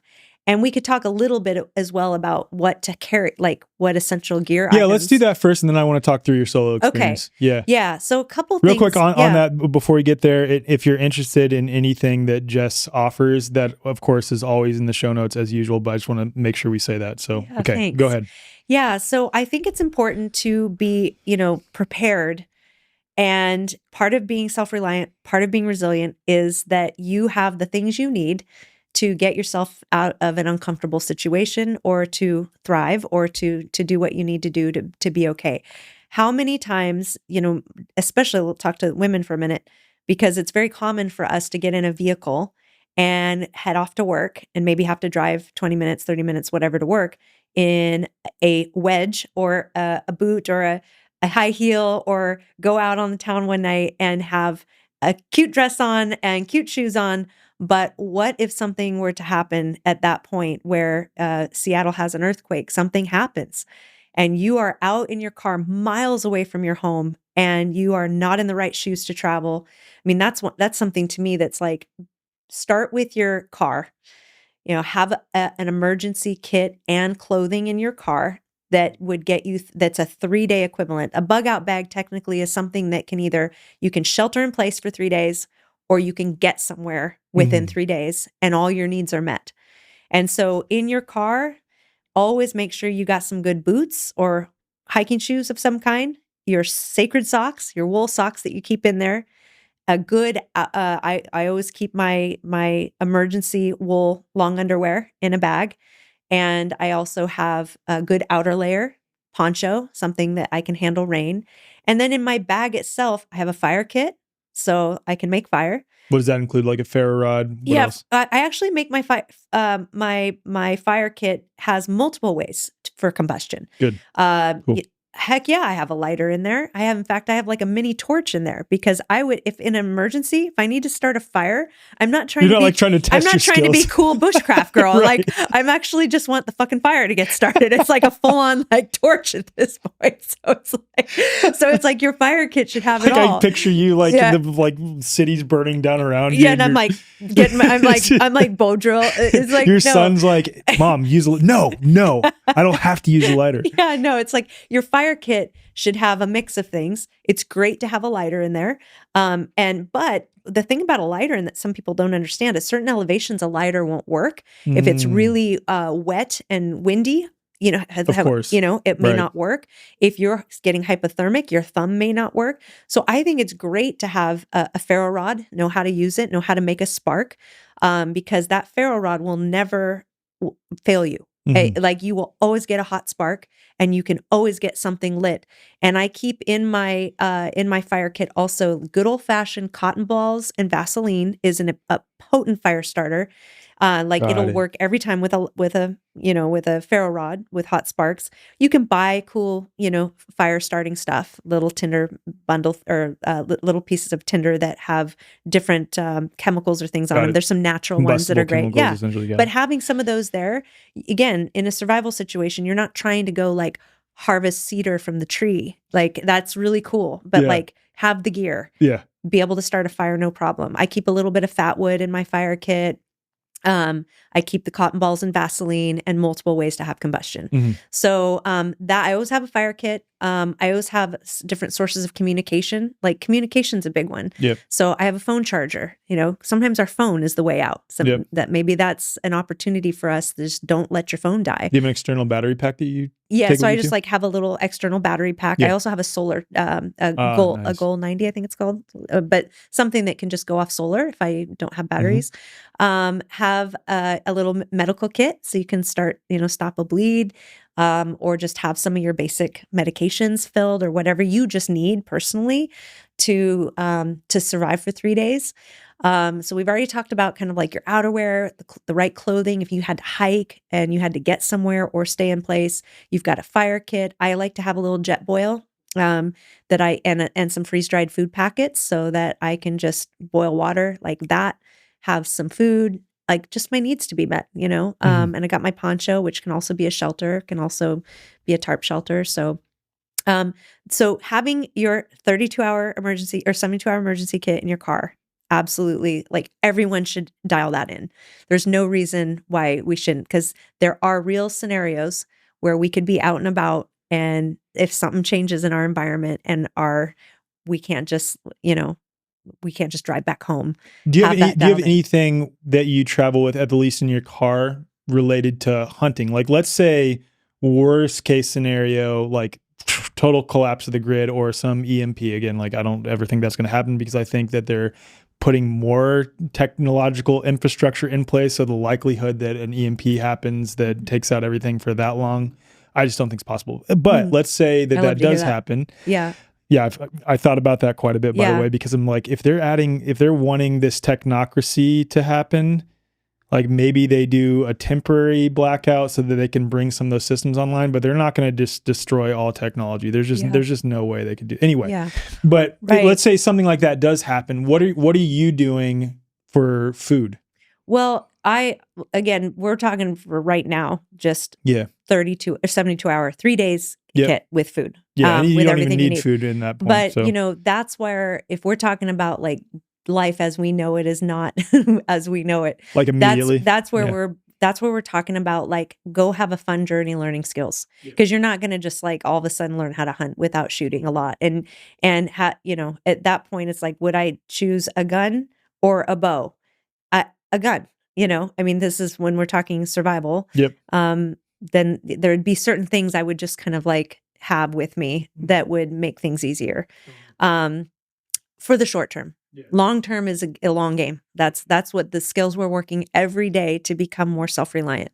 And with a good knife, a knife is another thing that I keep in my kit, because it has multiple uses. I mean, you can, as you learn some bushcraft, you can learn how to set traps with a little paracord, little knife. With your knife, you're harvesting firewood, you're able to set traps. So do you teach that too? How to set traps? Yeah. That's so cool. Yeah. I'm not as awesome at it as others. I'm in my learning journey with traps, but I wouldn't say it's my top skill, but I've done it, and I've caught a squirrel, and I've, ate it. And what does squirrel taste like? Oh, it's good. It's good. In fact, the first time I did catch a squirrel and ate it, I mean, it's just not a lot of protein. It's not a lot. It's a small amount of meat, but when you're hungry, it's like, you're so grateful for it. And this might be too emotional to speak about in terms of what other people might think, but the man who taught me this skill, in fact, it was Joel Vanderloon, who was on season 7 alone. Wonderful instructor. And him and I worked together, and we put on classes together. And he showed me how to process it, and he gave me the heart, and I lost it. It was my first like small animal, and the heart is in my hand, and it was such an emotional reaction. And he was like, it's important that you hold this and see it and feel this and feel everything that you're feeling. Cause I was crying, and it became very real, but I ate it. It was a full experience, spiritual, all the way, because again, there's a separation we have between the meat and the actual experience that I took that life. But that's part of this experience of self-reliance, is learning how to harvest food and to do it consciously. Yeah. And to take that stuff on. Yeah.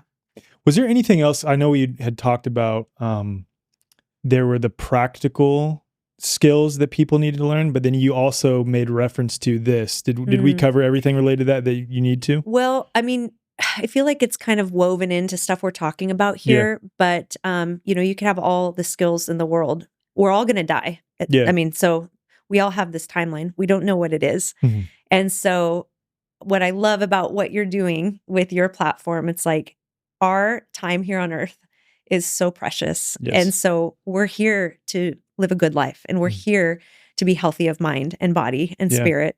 And so all these hard skills are awesome to start learning this stuff taking the experience of learning how to feel more self-reliant.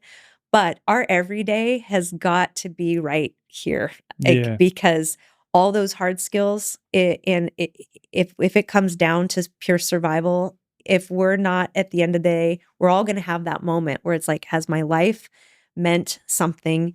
Did I say the things I needed to say to the people I needed to say them to?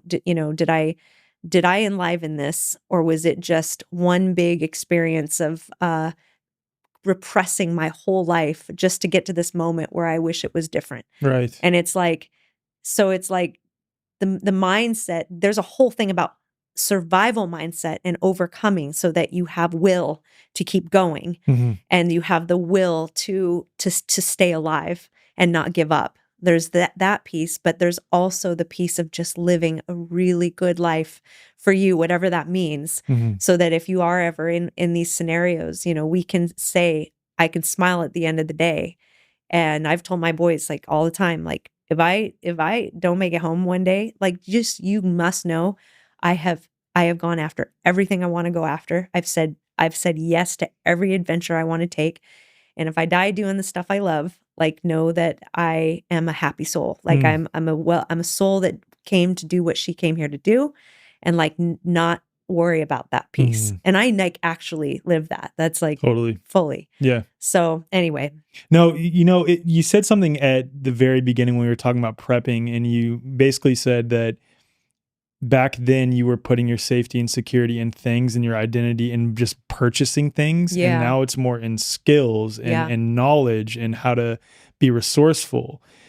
I would be so interested to take like a random sample of 100 people who identify as a quote prepper and compare them in like the health of their nervous system, how spiritual they are, how optimistic they are, how still and present they are, and even keeled they are, versus 100 people who identify as a survivalist or a bushcrafter. Totally. Like, I mean, think about some of the great masters of, who've lived on earth, who have made a life in a yogic lifestyle of breath work and meditation, who could go out on top of a mountain and sit in freezing temperatures and literally have an internal smile going on, saying the same thing. Like, did they need to prep anything? No. It's like, no, I mean, they worked with the elements to align the body, right, and to align the spirit. And that is their greatest life, right? Yeah. That's their chosen greatest life. And so all these resources spent on prepping, if the mind's not right, if the soul's not aligned on the journey, I know of a woman, this is really sad, but she was a hardcore prepper, and she was putting her life was the prepping lifestyle. Yeah. And she was putting her food storage into buckets to bury them, so that if she was ever raided, they wouldn't be found. She fell into her bucket upside down and died. Oh my God. And I'm like, there's this wild, wild thing of like, you could prep all you want, and things happen, or you could do all this prepping and like know how to shoot guns and build up an army of your artillery and all this stuff. But it's like, where our humanity still has to like come together to say, is that going to matter? Like, we're all going to die. Sometimes it's crazy how we die. So we got to live in balance, because otherwise we're going to get taken out. And then there's the extreme of like building up these like people who are like, I'm just going to, protect my stuff and kill anyone who comes on. I know those people, it's like really hardcore. But in this lifetime for you, I don't know how to say at the end of the day that you've lived, I don't, it's not even a judgment. It's just like, I would rather die right here than like, I've got all the gear, I got all the stuff, I got all the guns, and it's like, I'm going outside of my humanity. Well, I think like the thing that sticks out to me again is that it seems, whether people in the survival space realize it or not, they are so much more aligned with who they truly are than the prepping community is. And again, that's a very general term because there's also a lot of crossover between the two, I'd imagine. Yeah, there but really the is. point is like the people who are just hardcore buying things out of the obsession of what may come and looking at the future narratives, like you were talking about how, oh shit, I can't fly because there might be a solar flare. Like it's crazy to think about that, right? I'm sure it's crazy for you now, like reflecting on that. Yeah. And it's like this insane fear of not dying versus like acceptance of your own mortality and identifying with who you truly are. And again, that's like a very subtle thing, but it matters because it then turns out that I'm sure you would say now, you know how comfortable you can be with very, very, very little. And I'm sure you've even reflected on your life. Like, do I need all of this fucking stuff that I have? Oh, we haven't even talked about that. Yeah. My home is a 28-foot RV.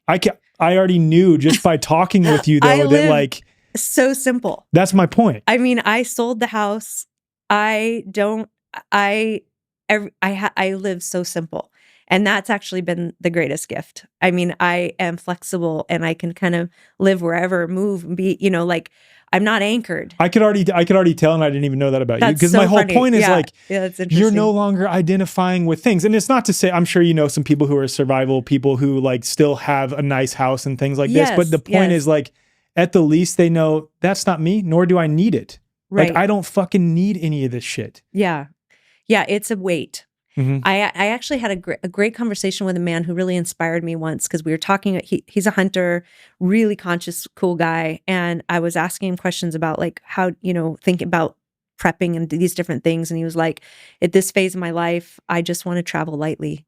Like I just want to know a lot. I want to have the knowledge and I want to travel lightly. And that term travel lightly just like really like got to me. And I was like, I want to travel lightly. I just want to feel that energetically, like I can be fluid, I can be flexible. I'm not so anchored in any one particular place that my whole life feels like a weight that I carry on my back, and it's not to say that I always want to live in an RV. Okay. Like it works for now. It's kept, for my lifestyle and what I do, it's super simple and I travel a lot for work.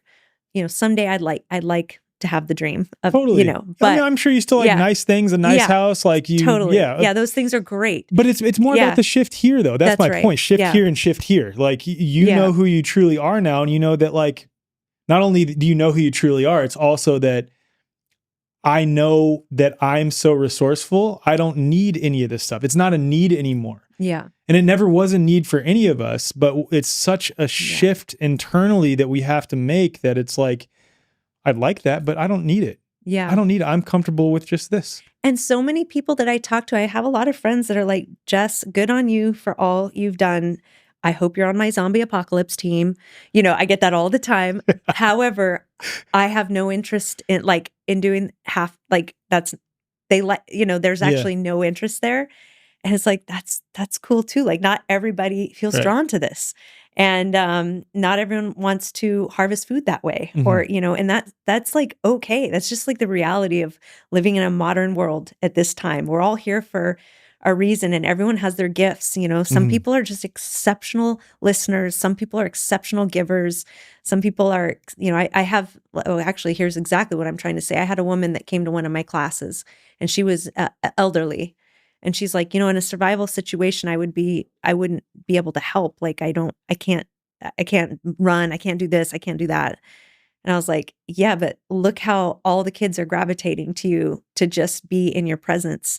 And you are, you're here as a emotional support for the young ones. For us, you're just your presence alone is survival too. And it's like, so it's never also about people should be, self-reliant, rah, rah, rah. Right. It's like, come here and do your gift. Yeah. Because your gift is so important here at this time. You're still needed in some way. Absolutely. Everyone's got a superpower. Yeah. And it's like, and we actually do that in my classes. I go around a circle and say, I'd like to hear your superpower. Like, what are you here on planet as your superpower? And I also like to know what their Marvel superpower is. Cause like everyone, that's always fun to just be like, so do you fly? Do you do this? Are you like, can you do magic? But it's a fun exercise, but it's something for people to remind themselves of and not and not get too caught up in the weeds of like what they're not doing Mhm. and how they don't have enough skills or this or that. It's like everyone has the superpower and has a reason for being here. Mm. That feels important to say. Yeah. Yeah. Really important. And speaking of like not needing anything, I do want to, again, we already touched on it a little bit, but I want to like dive deep into your solo experience. Have you had multiple solo experiences now? Okay. Mm-hmm. So what led you to want to do this in the first place? Well, the solo was through the Survival University, which is a great organization out in Colorado, because they offered this experience of a 50-day training that ends with a solo. And I really wanted to take my skills to the next level after I did that year of like food sovereignty and hunting. Oh, so this is only like a year into. Oh, so this was like, I did my 50-day training probably 3 years ago. So in my 5-year journey, it was just maybe a three years ago thing. Wow. And there was this opportunity where you can go 50 days where you build a shelter and you live in it for 50 days. And you take all the summer courses. I was doing everything from animal processing to flint knapping. I mean, it was like a mix of skills throughout the whole summer. But you're living in order, like if you want to have breakfast, you have to start a fire with your ferro rod. You can't have a lighter. You can't have anything for the whole 50 days.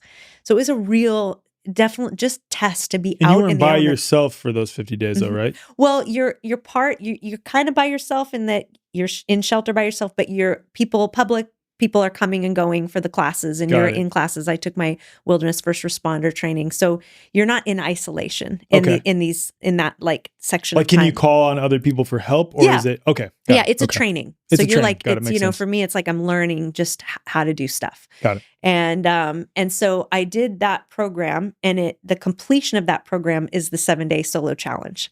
And so then you take those skills and we actually hike to this beautiful remote land, the Chapman Ranch in Colorado. And it's privately owned, but it's like going to a national park. It's gorgeous. And in order to make this travel, we did a couple things. We had some challenges along the way, like we transfer fire. Like you start a fire at camp and you gathered up the coals, and you had to keep those coals alive while for 3 days hiking to the solo location. And if you did that, you earned a ferro rod. Wow. Like, so it's like there's these tests that if you do certain skills, you earn some gear. So I was able to transfer fire from one place to the next. So how did you do that? So you take coals out of a fire in the morning, and I used my cooking pot, which is like you can use bark, like our ancestors would do this, but they do it with bark and such of trees, where they basically, whether it's bark or whether it's a can, my cooking pot, you stuff the lower part with grasses and punk wood and just things that will kind of keep a fire hot and slow burning. And you add the same amount of material on top so that it's kind of like it's smoking. But if it has too much oxygen, it all catches on fire and it's done. If it has not enough oxygen, it goes out. So you're constantly, as you're traveling for 3 days or for the day, you are constantly monitoring, is it smoking enough? If so, perfect. If it's starting to go down, I need to add more oxygen, add more plant material. Or if it's not smoking at all, I need to open it up and, always keep it swinging, whether it's like your bark. Wow. They called it, well, there's different names for it, but anyway. So when I'd get to camp that night, then I just dump my cooking pot of burning coals and material, blow on it, boom, you got fire. Like You're not having to start all over again. It's really cool. That's really And cool. then the next morning, same thing, you get your coals, then you hike another day, and so you're just constantly traveling with coals and fire. So what were you said there was things that you could earn, so you could earn a ferro rod if you completed that task. So I earned a ferro rod. What did you have to start? A knife. So for the hike, we had all our gear because we're hiking for 3 days with our gear, because that officially it's not the start of our solo. Got it. And then when we get to the kind of this main camp 3 days later, they send us off with a knife, ferro rod if you earned it, and the clothes on your back. Damn. Yeah. Like no sleeping bags. That's no crazier than alone. Yeah. And it's also not like alone where you're trying to last as long as you can. Yeah, that's right. This is 7 But still days. though, but still 7 days with, okay, a knife and maybe a ferro rod. Yeah. Okay. So if but you can earn gear back throughout the Okay. 7 days. So that's kind of what I was. okay. And so it's not like I went 7 days, after day 3, I was able to get my water filtration system, but I had to do certain things to get it back. So that's why I went those first couple days with very little water. And anything. What did you do for water in those? So anything that you days? scavenge. So one of the things that survival training teaches you, which is actually a very cool exercise, is scavenging and being creative. So anything along the hike that you scavenge and find, you can keep and use. And I found this was my personal Wilson. I found a little half beer can, and I grabbed it, cut the jagged ridge off the top. So I had like a third of a beer can, but I kept it with me. And so basically I was boiling that much water as my water for those first 3 days. And that's why I was like, I had some water, but I was thirsty. And where were you going to source your water? There was a river. Okay, yeah. there was a river. Yeah. So that's probably like, if you are out in the wilderness in a survival situation, that's probably the first thing you're going to want to do is find a body of water. Find water. Yeah, you'll want to camp near water. Makes sense. That's what you see happen with Alone, is they're always looking for look for water. Yeah. Yeah, absolutely. Yeah. So then you're able to, for instance, if you can prove that you dug out a seep well and you're able to like pull some water up, and you're proving that you can survival mode get water, then 24 hours later you get your like water filtration system.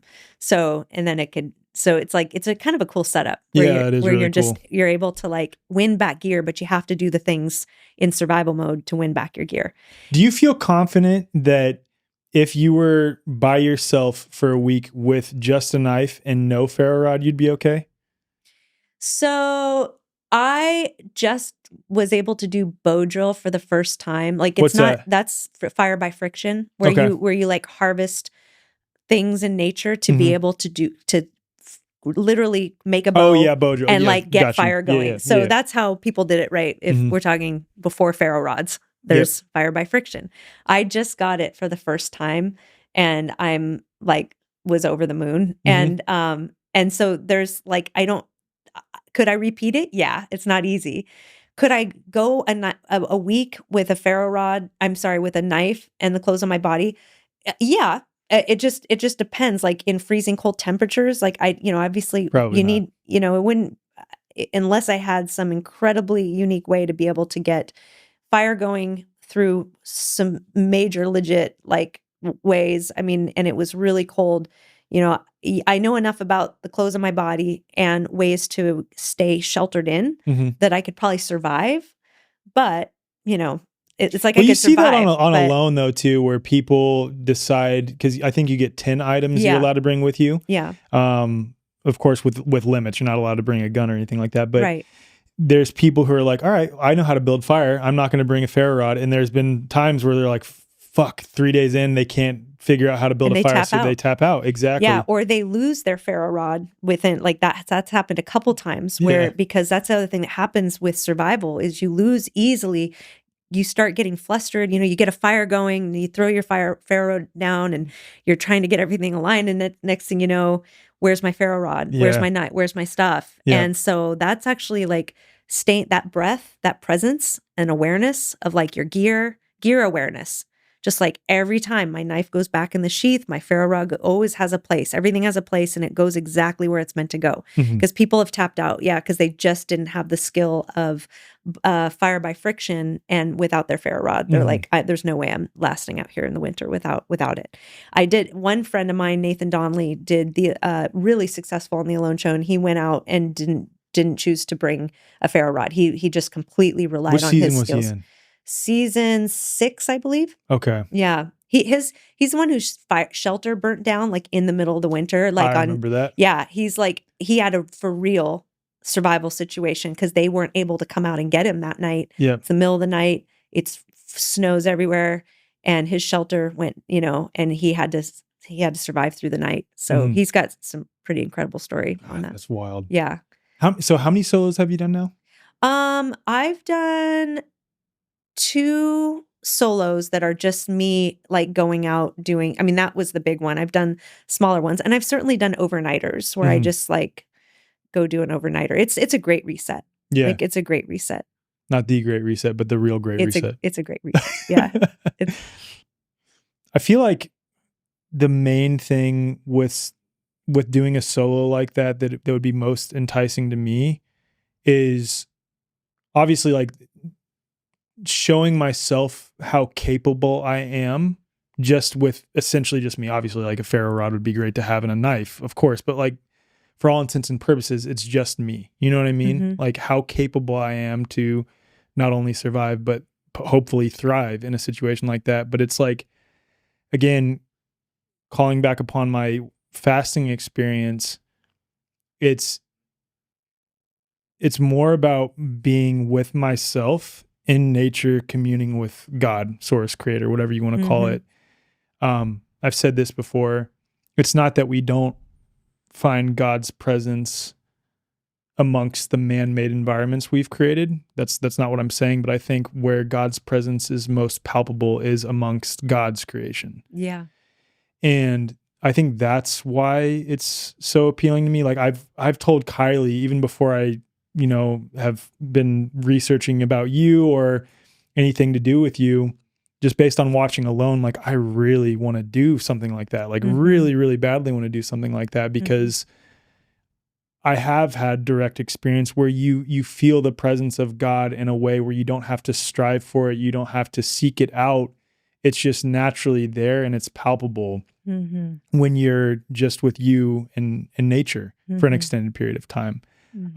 Is that how it sort of feels to you when you're out in those experiences? I mean, I just, there's just nothing like it. I mean, to be completely in wild places, where you just kind of shake off all this, just shake off everything. And you're just able to catch a sunrise or a sunset and you're in a different frequency. Like it's a frequency thing. It's a energy thing. It's a nervous system thing, but everything just becomes like in it, like all the dissonance just starts to just be like you become in a different harmonic, and I mean, I've had the incredible opportunity to be able to be with plant medicine in this last year, especially. I've worked with both psilocybin and with ayahuasca, and through that lens, I really see like everything has alive. Everything's alive, especially in those places of nature where you see that everything's talking to you, everything has energy. And so to be able to, not that when I'm doing these solos, I'm in a plant medicine state, because I'm not, but it's helped me to really open this up, where I'm just like, I have another relationship going on. I could see where it's almost like in and of itself psychedelic without even using a psychoactive substance. Completely. And I actually think, you want to work through some depression, you want to work through some stuff. It's like, go give yourself that time, and everything else starts to make sense, because that is actually real input to effort to everything that happens out there, and your ability to spend some time, and maybe you make a shelter, maybe you make fire happen, but like you come out of that, coming back into life or whatever, the other frequency, with this sense of just, being capable, being reset, being like, being able to handle tough situations with more grace and stillness. When I was 14, when I was 15, I did Outward Bound. I did 3 weeks on the Pacific Crest Trail. I became a different teenager after that. Before, I was like the most insecure teenager, all this typical girl stuff, like, oh, I'm too this, I'm too that. I was so insecure. And I did 3 weeks at age 15 in a nature immersion. I came back like fearless. I had a sense of self, like no amount of middle school, high school stuff could like affect me. Wow. I was a different kid. Like I came back like so okay. See, that's what I'm talking about. I think every teenager needs that. Every teenager. Yeah. Completely. I'm doing it for my kids. 100% Absolutely. sure. Yeah. Absolutely. And and that just, it's like, as a woman who now went through her midlife crisis and her divorce and her this and the heartache and the things that happen in life, my solo at age, let's see, I'm turning 49 this year so I'm 47 years old. It was like having to, it's a new form of time of life where you're also kind of going like, who am I now? I've already raised my kids. They're adults now. I'm having a personal crisis. I'm divorced. My kids are already grown up. You not now, but not you now. were. Yeah, but back I'm like, then, dude, it's like, you don't seem like it at all. Who am I? It's like we have to do another coming of age. Yeah. Midlife. That's like just finding ourselves of my purpose. And like, why am I here? And what am I called to be doing? So a nature immersion gives us that even midlife. So it's like, do it when you're a teenager, do it again when you have had a major life event, whether it's just getting married, whether it's just getting divorced, whether it's just having children, but like having that reset to kind of get into that opportunity of mind, body, spirit, like full on connection is, I think, part of a really good health regimen. That makes so much sense. Resetting ourselves at these different phases of life.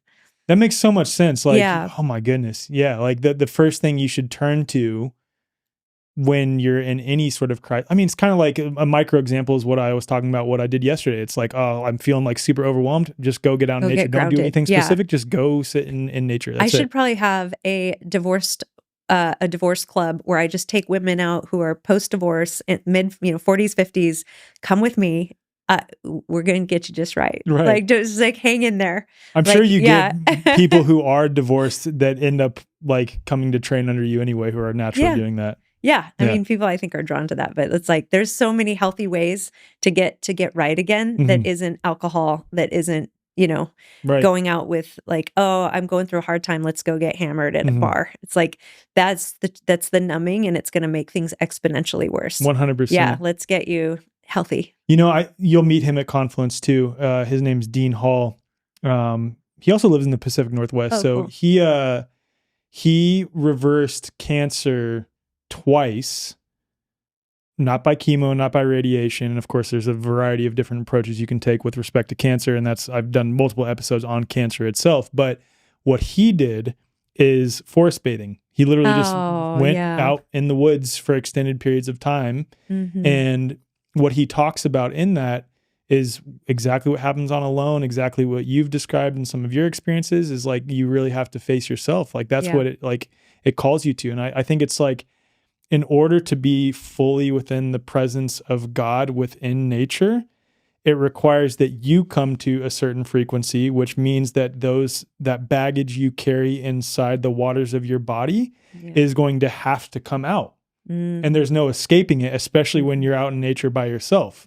Like, it's so easy for us in modern life that if we have an uncomfortable feeling that we're dealing with, we can turn to food. We can turn to some other distraction. Even if we're so health conscious, we can even sometimes turn to meditation and breath work as a distraction. But I think like when you're putting yourself in an experience in nature, of course you can do breath work and things like this.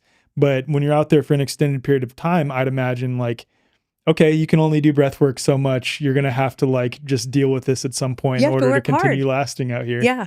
You have to work hard, and actually working hard is really good for us. Right. That's actually what we're meant to do when things are stressful, is we're meant to move the stress out of the body through hard work, through movement, through, whether you're shoveling something or, like visceral, good old hard work actually is a great way to move the energy out of our body of anger, grief, sadness, depression, all this stuff. It's like, move your body.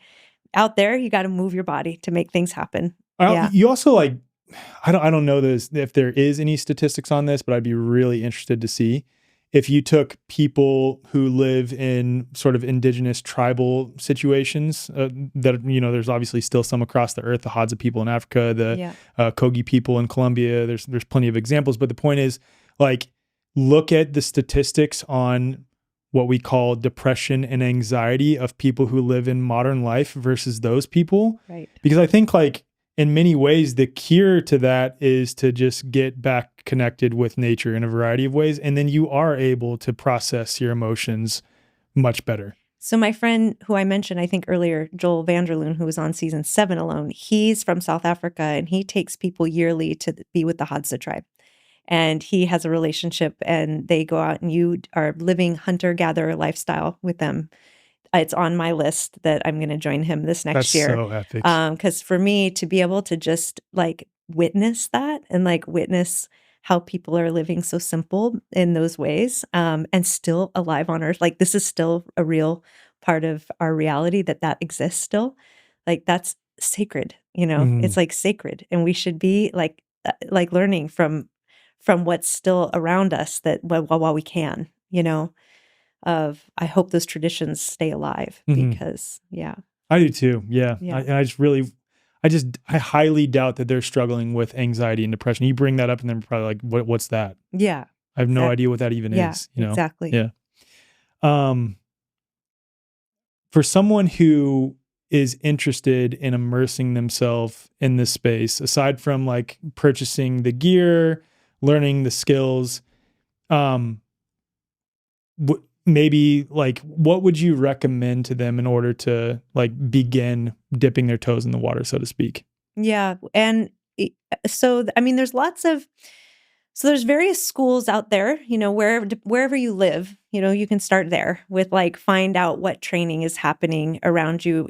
For instance, I'm in Washington and there's a guy in Oregon who teaches wild food foraging and he has classes throughout all the spring and the summer and I go to his classes all the time. I'm constantly learning. I am a master of none of this. I am 100% a student all the time.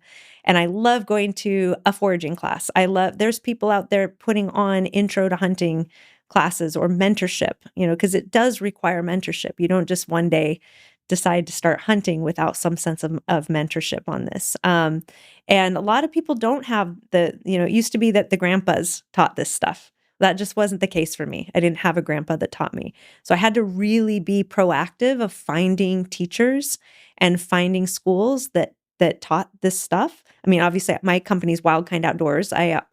I offer classes. I offer and teach out of. Don't be ashamed to plug yourself. Yeah. Like, so please do. That's the whole point. Yeah. So through Wildkind Outdoors, I started this a few years back and I partner with some of if I don't know how to teach it, I bring on a guest instructor who does. Cool. And so for example, I'm partnering with Joel coming up here for a course that we're doing.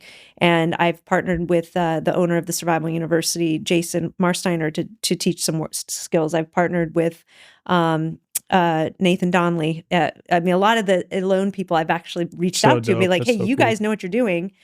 I want to put on a course on this. Let's partner up and lead people through these experiences. So I think it's important to have mentorship. It's important to just start finding classes nearby or travel to get to them.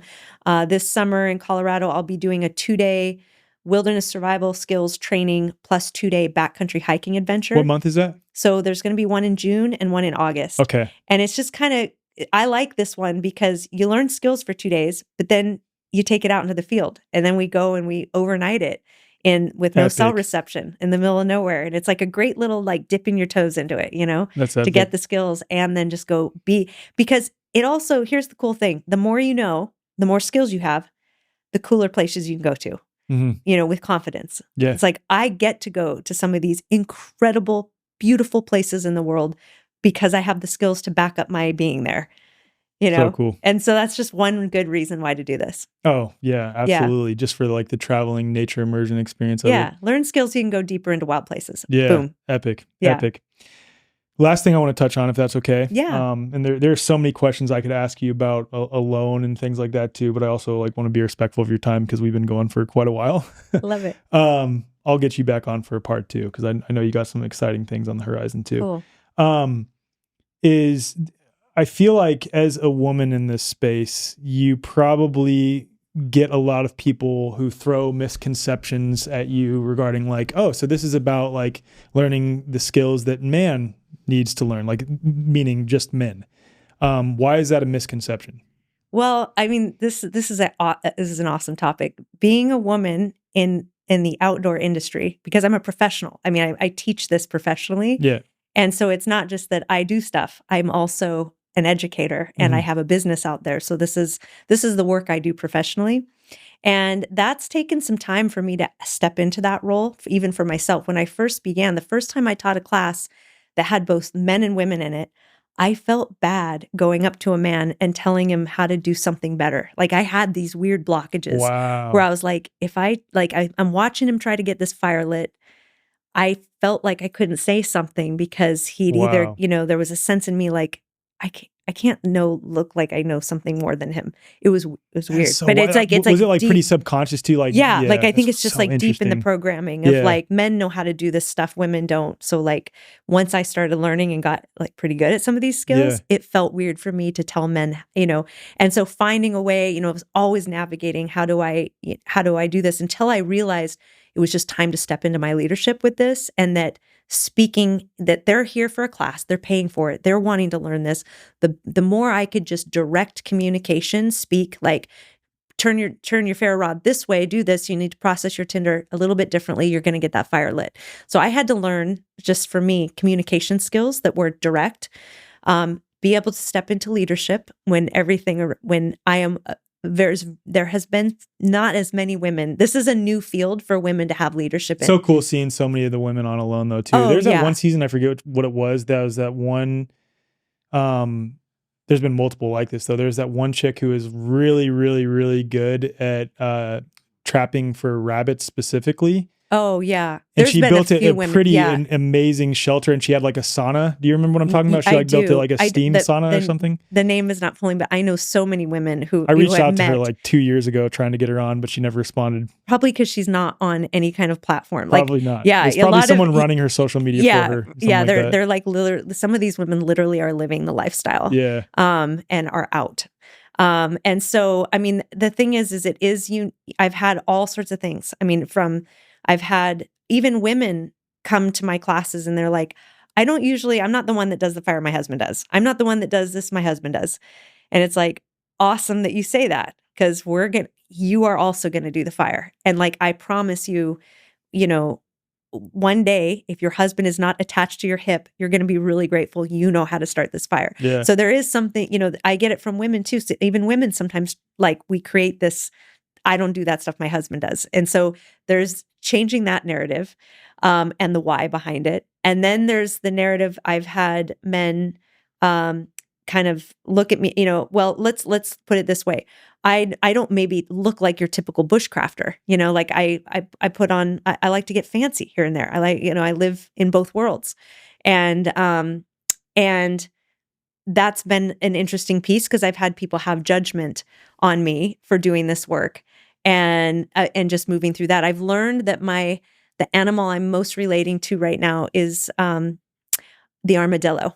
I've had to have armadillo energy, which is like golden armor, to be like, I can stand up as a woman in this field and navigate some of the judgments that have come my way, even some of the hate stuff that's come my way.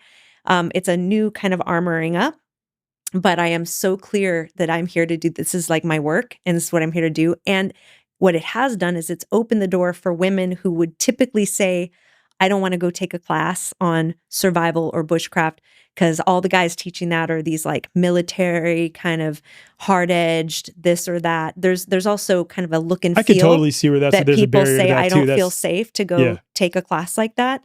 But then they see my face attached to the class and they're like, I feel comfortable going to her to take this class.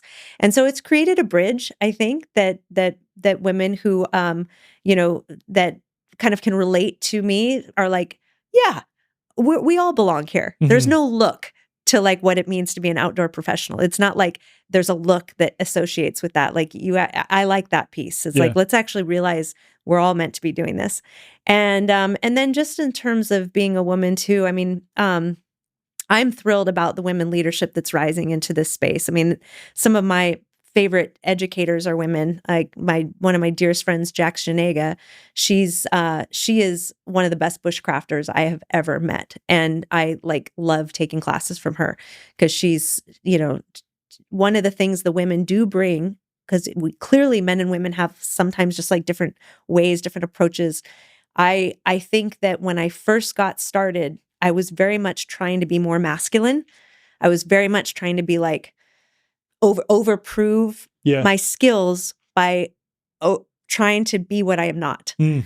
And I have like started to soften a bit and realize that actually my superpower as a woman is bringing my femininity into this space. Well, that's what I was going to ask too, Yeah. is like, as a woman in this space, in a survival situation and just survival training in and of itself, how much is your intuitive sense playing into, So because much. a That's woman's it. intuition, people talk about that all the time. Like my wife, her intuition is absolutely insane, like insane. So yeah, that's so as women, we have, the multi-highway brain, where men are a little more single, they can like super dial in focus. Energy. We like actually have this ability to see so many things going on at once. And I do think that helps create good flow in kind of what you'd maybe say is survival or being, when you talk about situational awareness, it's like that becomes a power.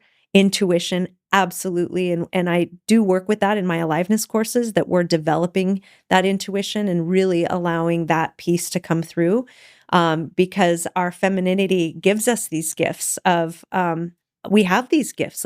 Let's bring them out. And that's part of the training. I mean, that's actually wonderful. And when we have men doing this and women doing this, and we're coming together in community. I had thought at one point that I was going to be a for women only company. It took out a lot of the idea of it was something enticing to me, because as a woman instructor, this is interesting. I have men that won't come to my classes by themselves because it's like, well, my wife would not like if I just go take this class from this woman. Mm-hmm. So then that piece kind of like, oh, I lose out on that demographic. And then I have even couples that may not want to come to learn from a woman, because maybe that's an uncomfortable thing too. And so it's interesting. I thought it solves all problems if I just did a woman only, women owned and women training. And this is the demographic I work with. But I also, that led to its own things that I'm like, I love it when I have co-ed classes and men and women come. And we're all learning together, because the men bring stuff to the table that's awesome. The women bring stuff to the table that's awesome. And at the end of the night, when we're all sitting around a campfire, that energy of the masculine and the feminine is all brought like into community. And that's actually what we're here to heal. Like, we're meant to be in community. Men are meant to be with women, women with men. We're meant to be together, figuring this thing out, learning the better communication tools, learning how to work together and do big, human skills things. And women are meant to see the men shine in that way, and men are meant to see the women shine in that way.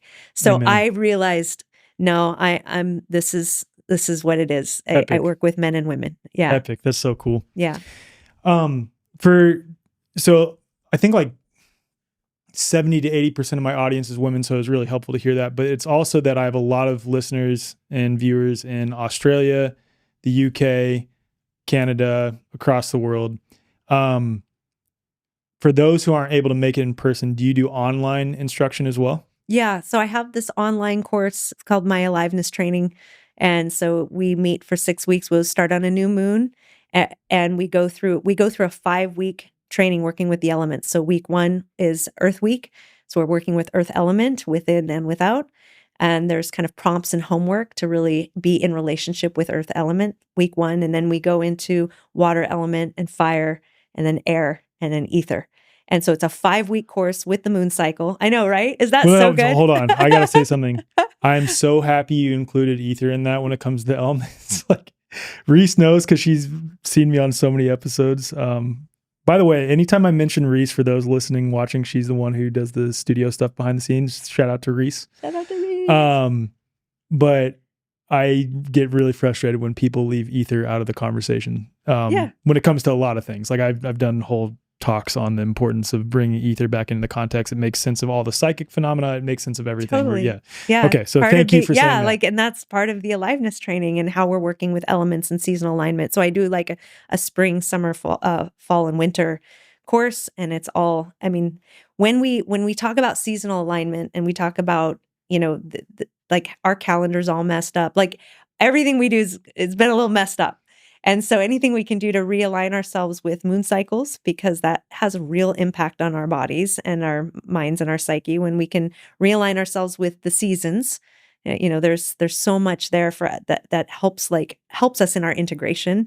And then we are talking aliveness. So of course we're working with not ourselves detached from nature, but we are nature.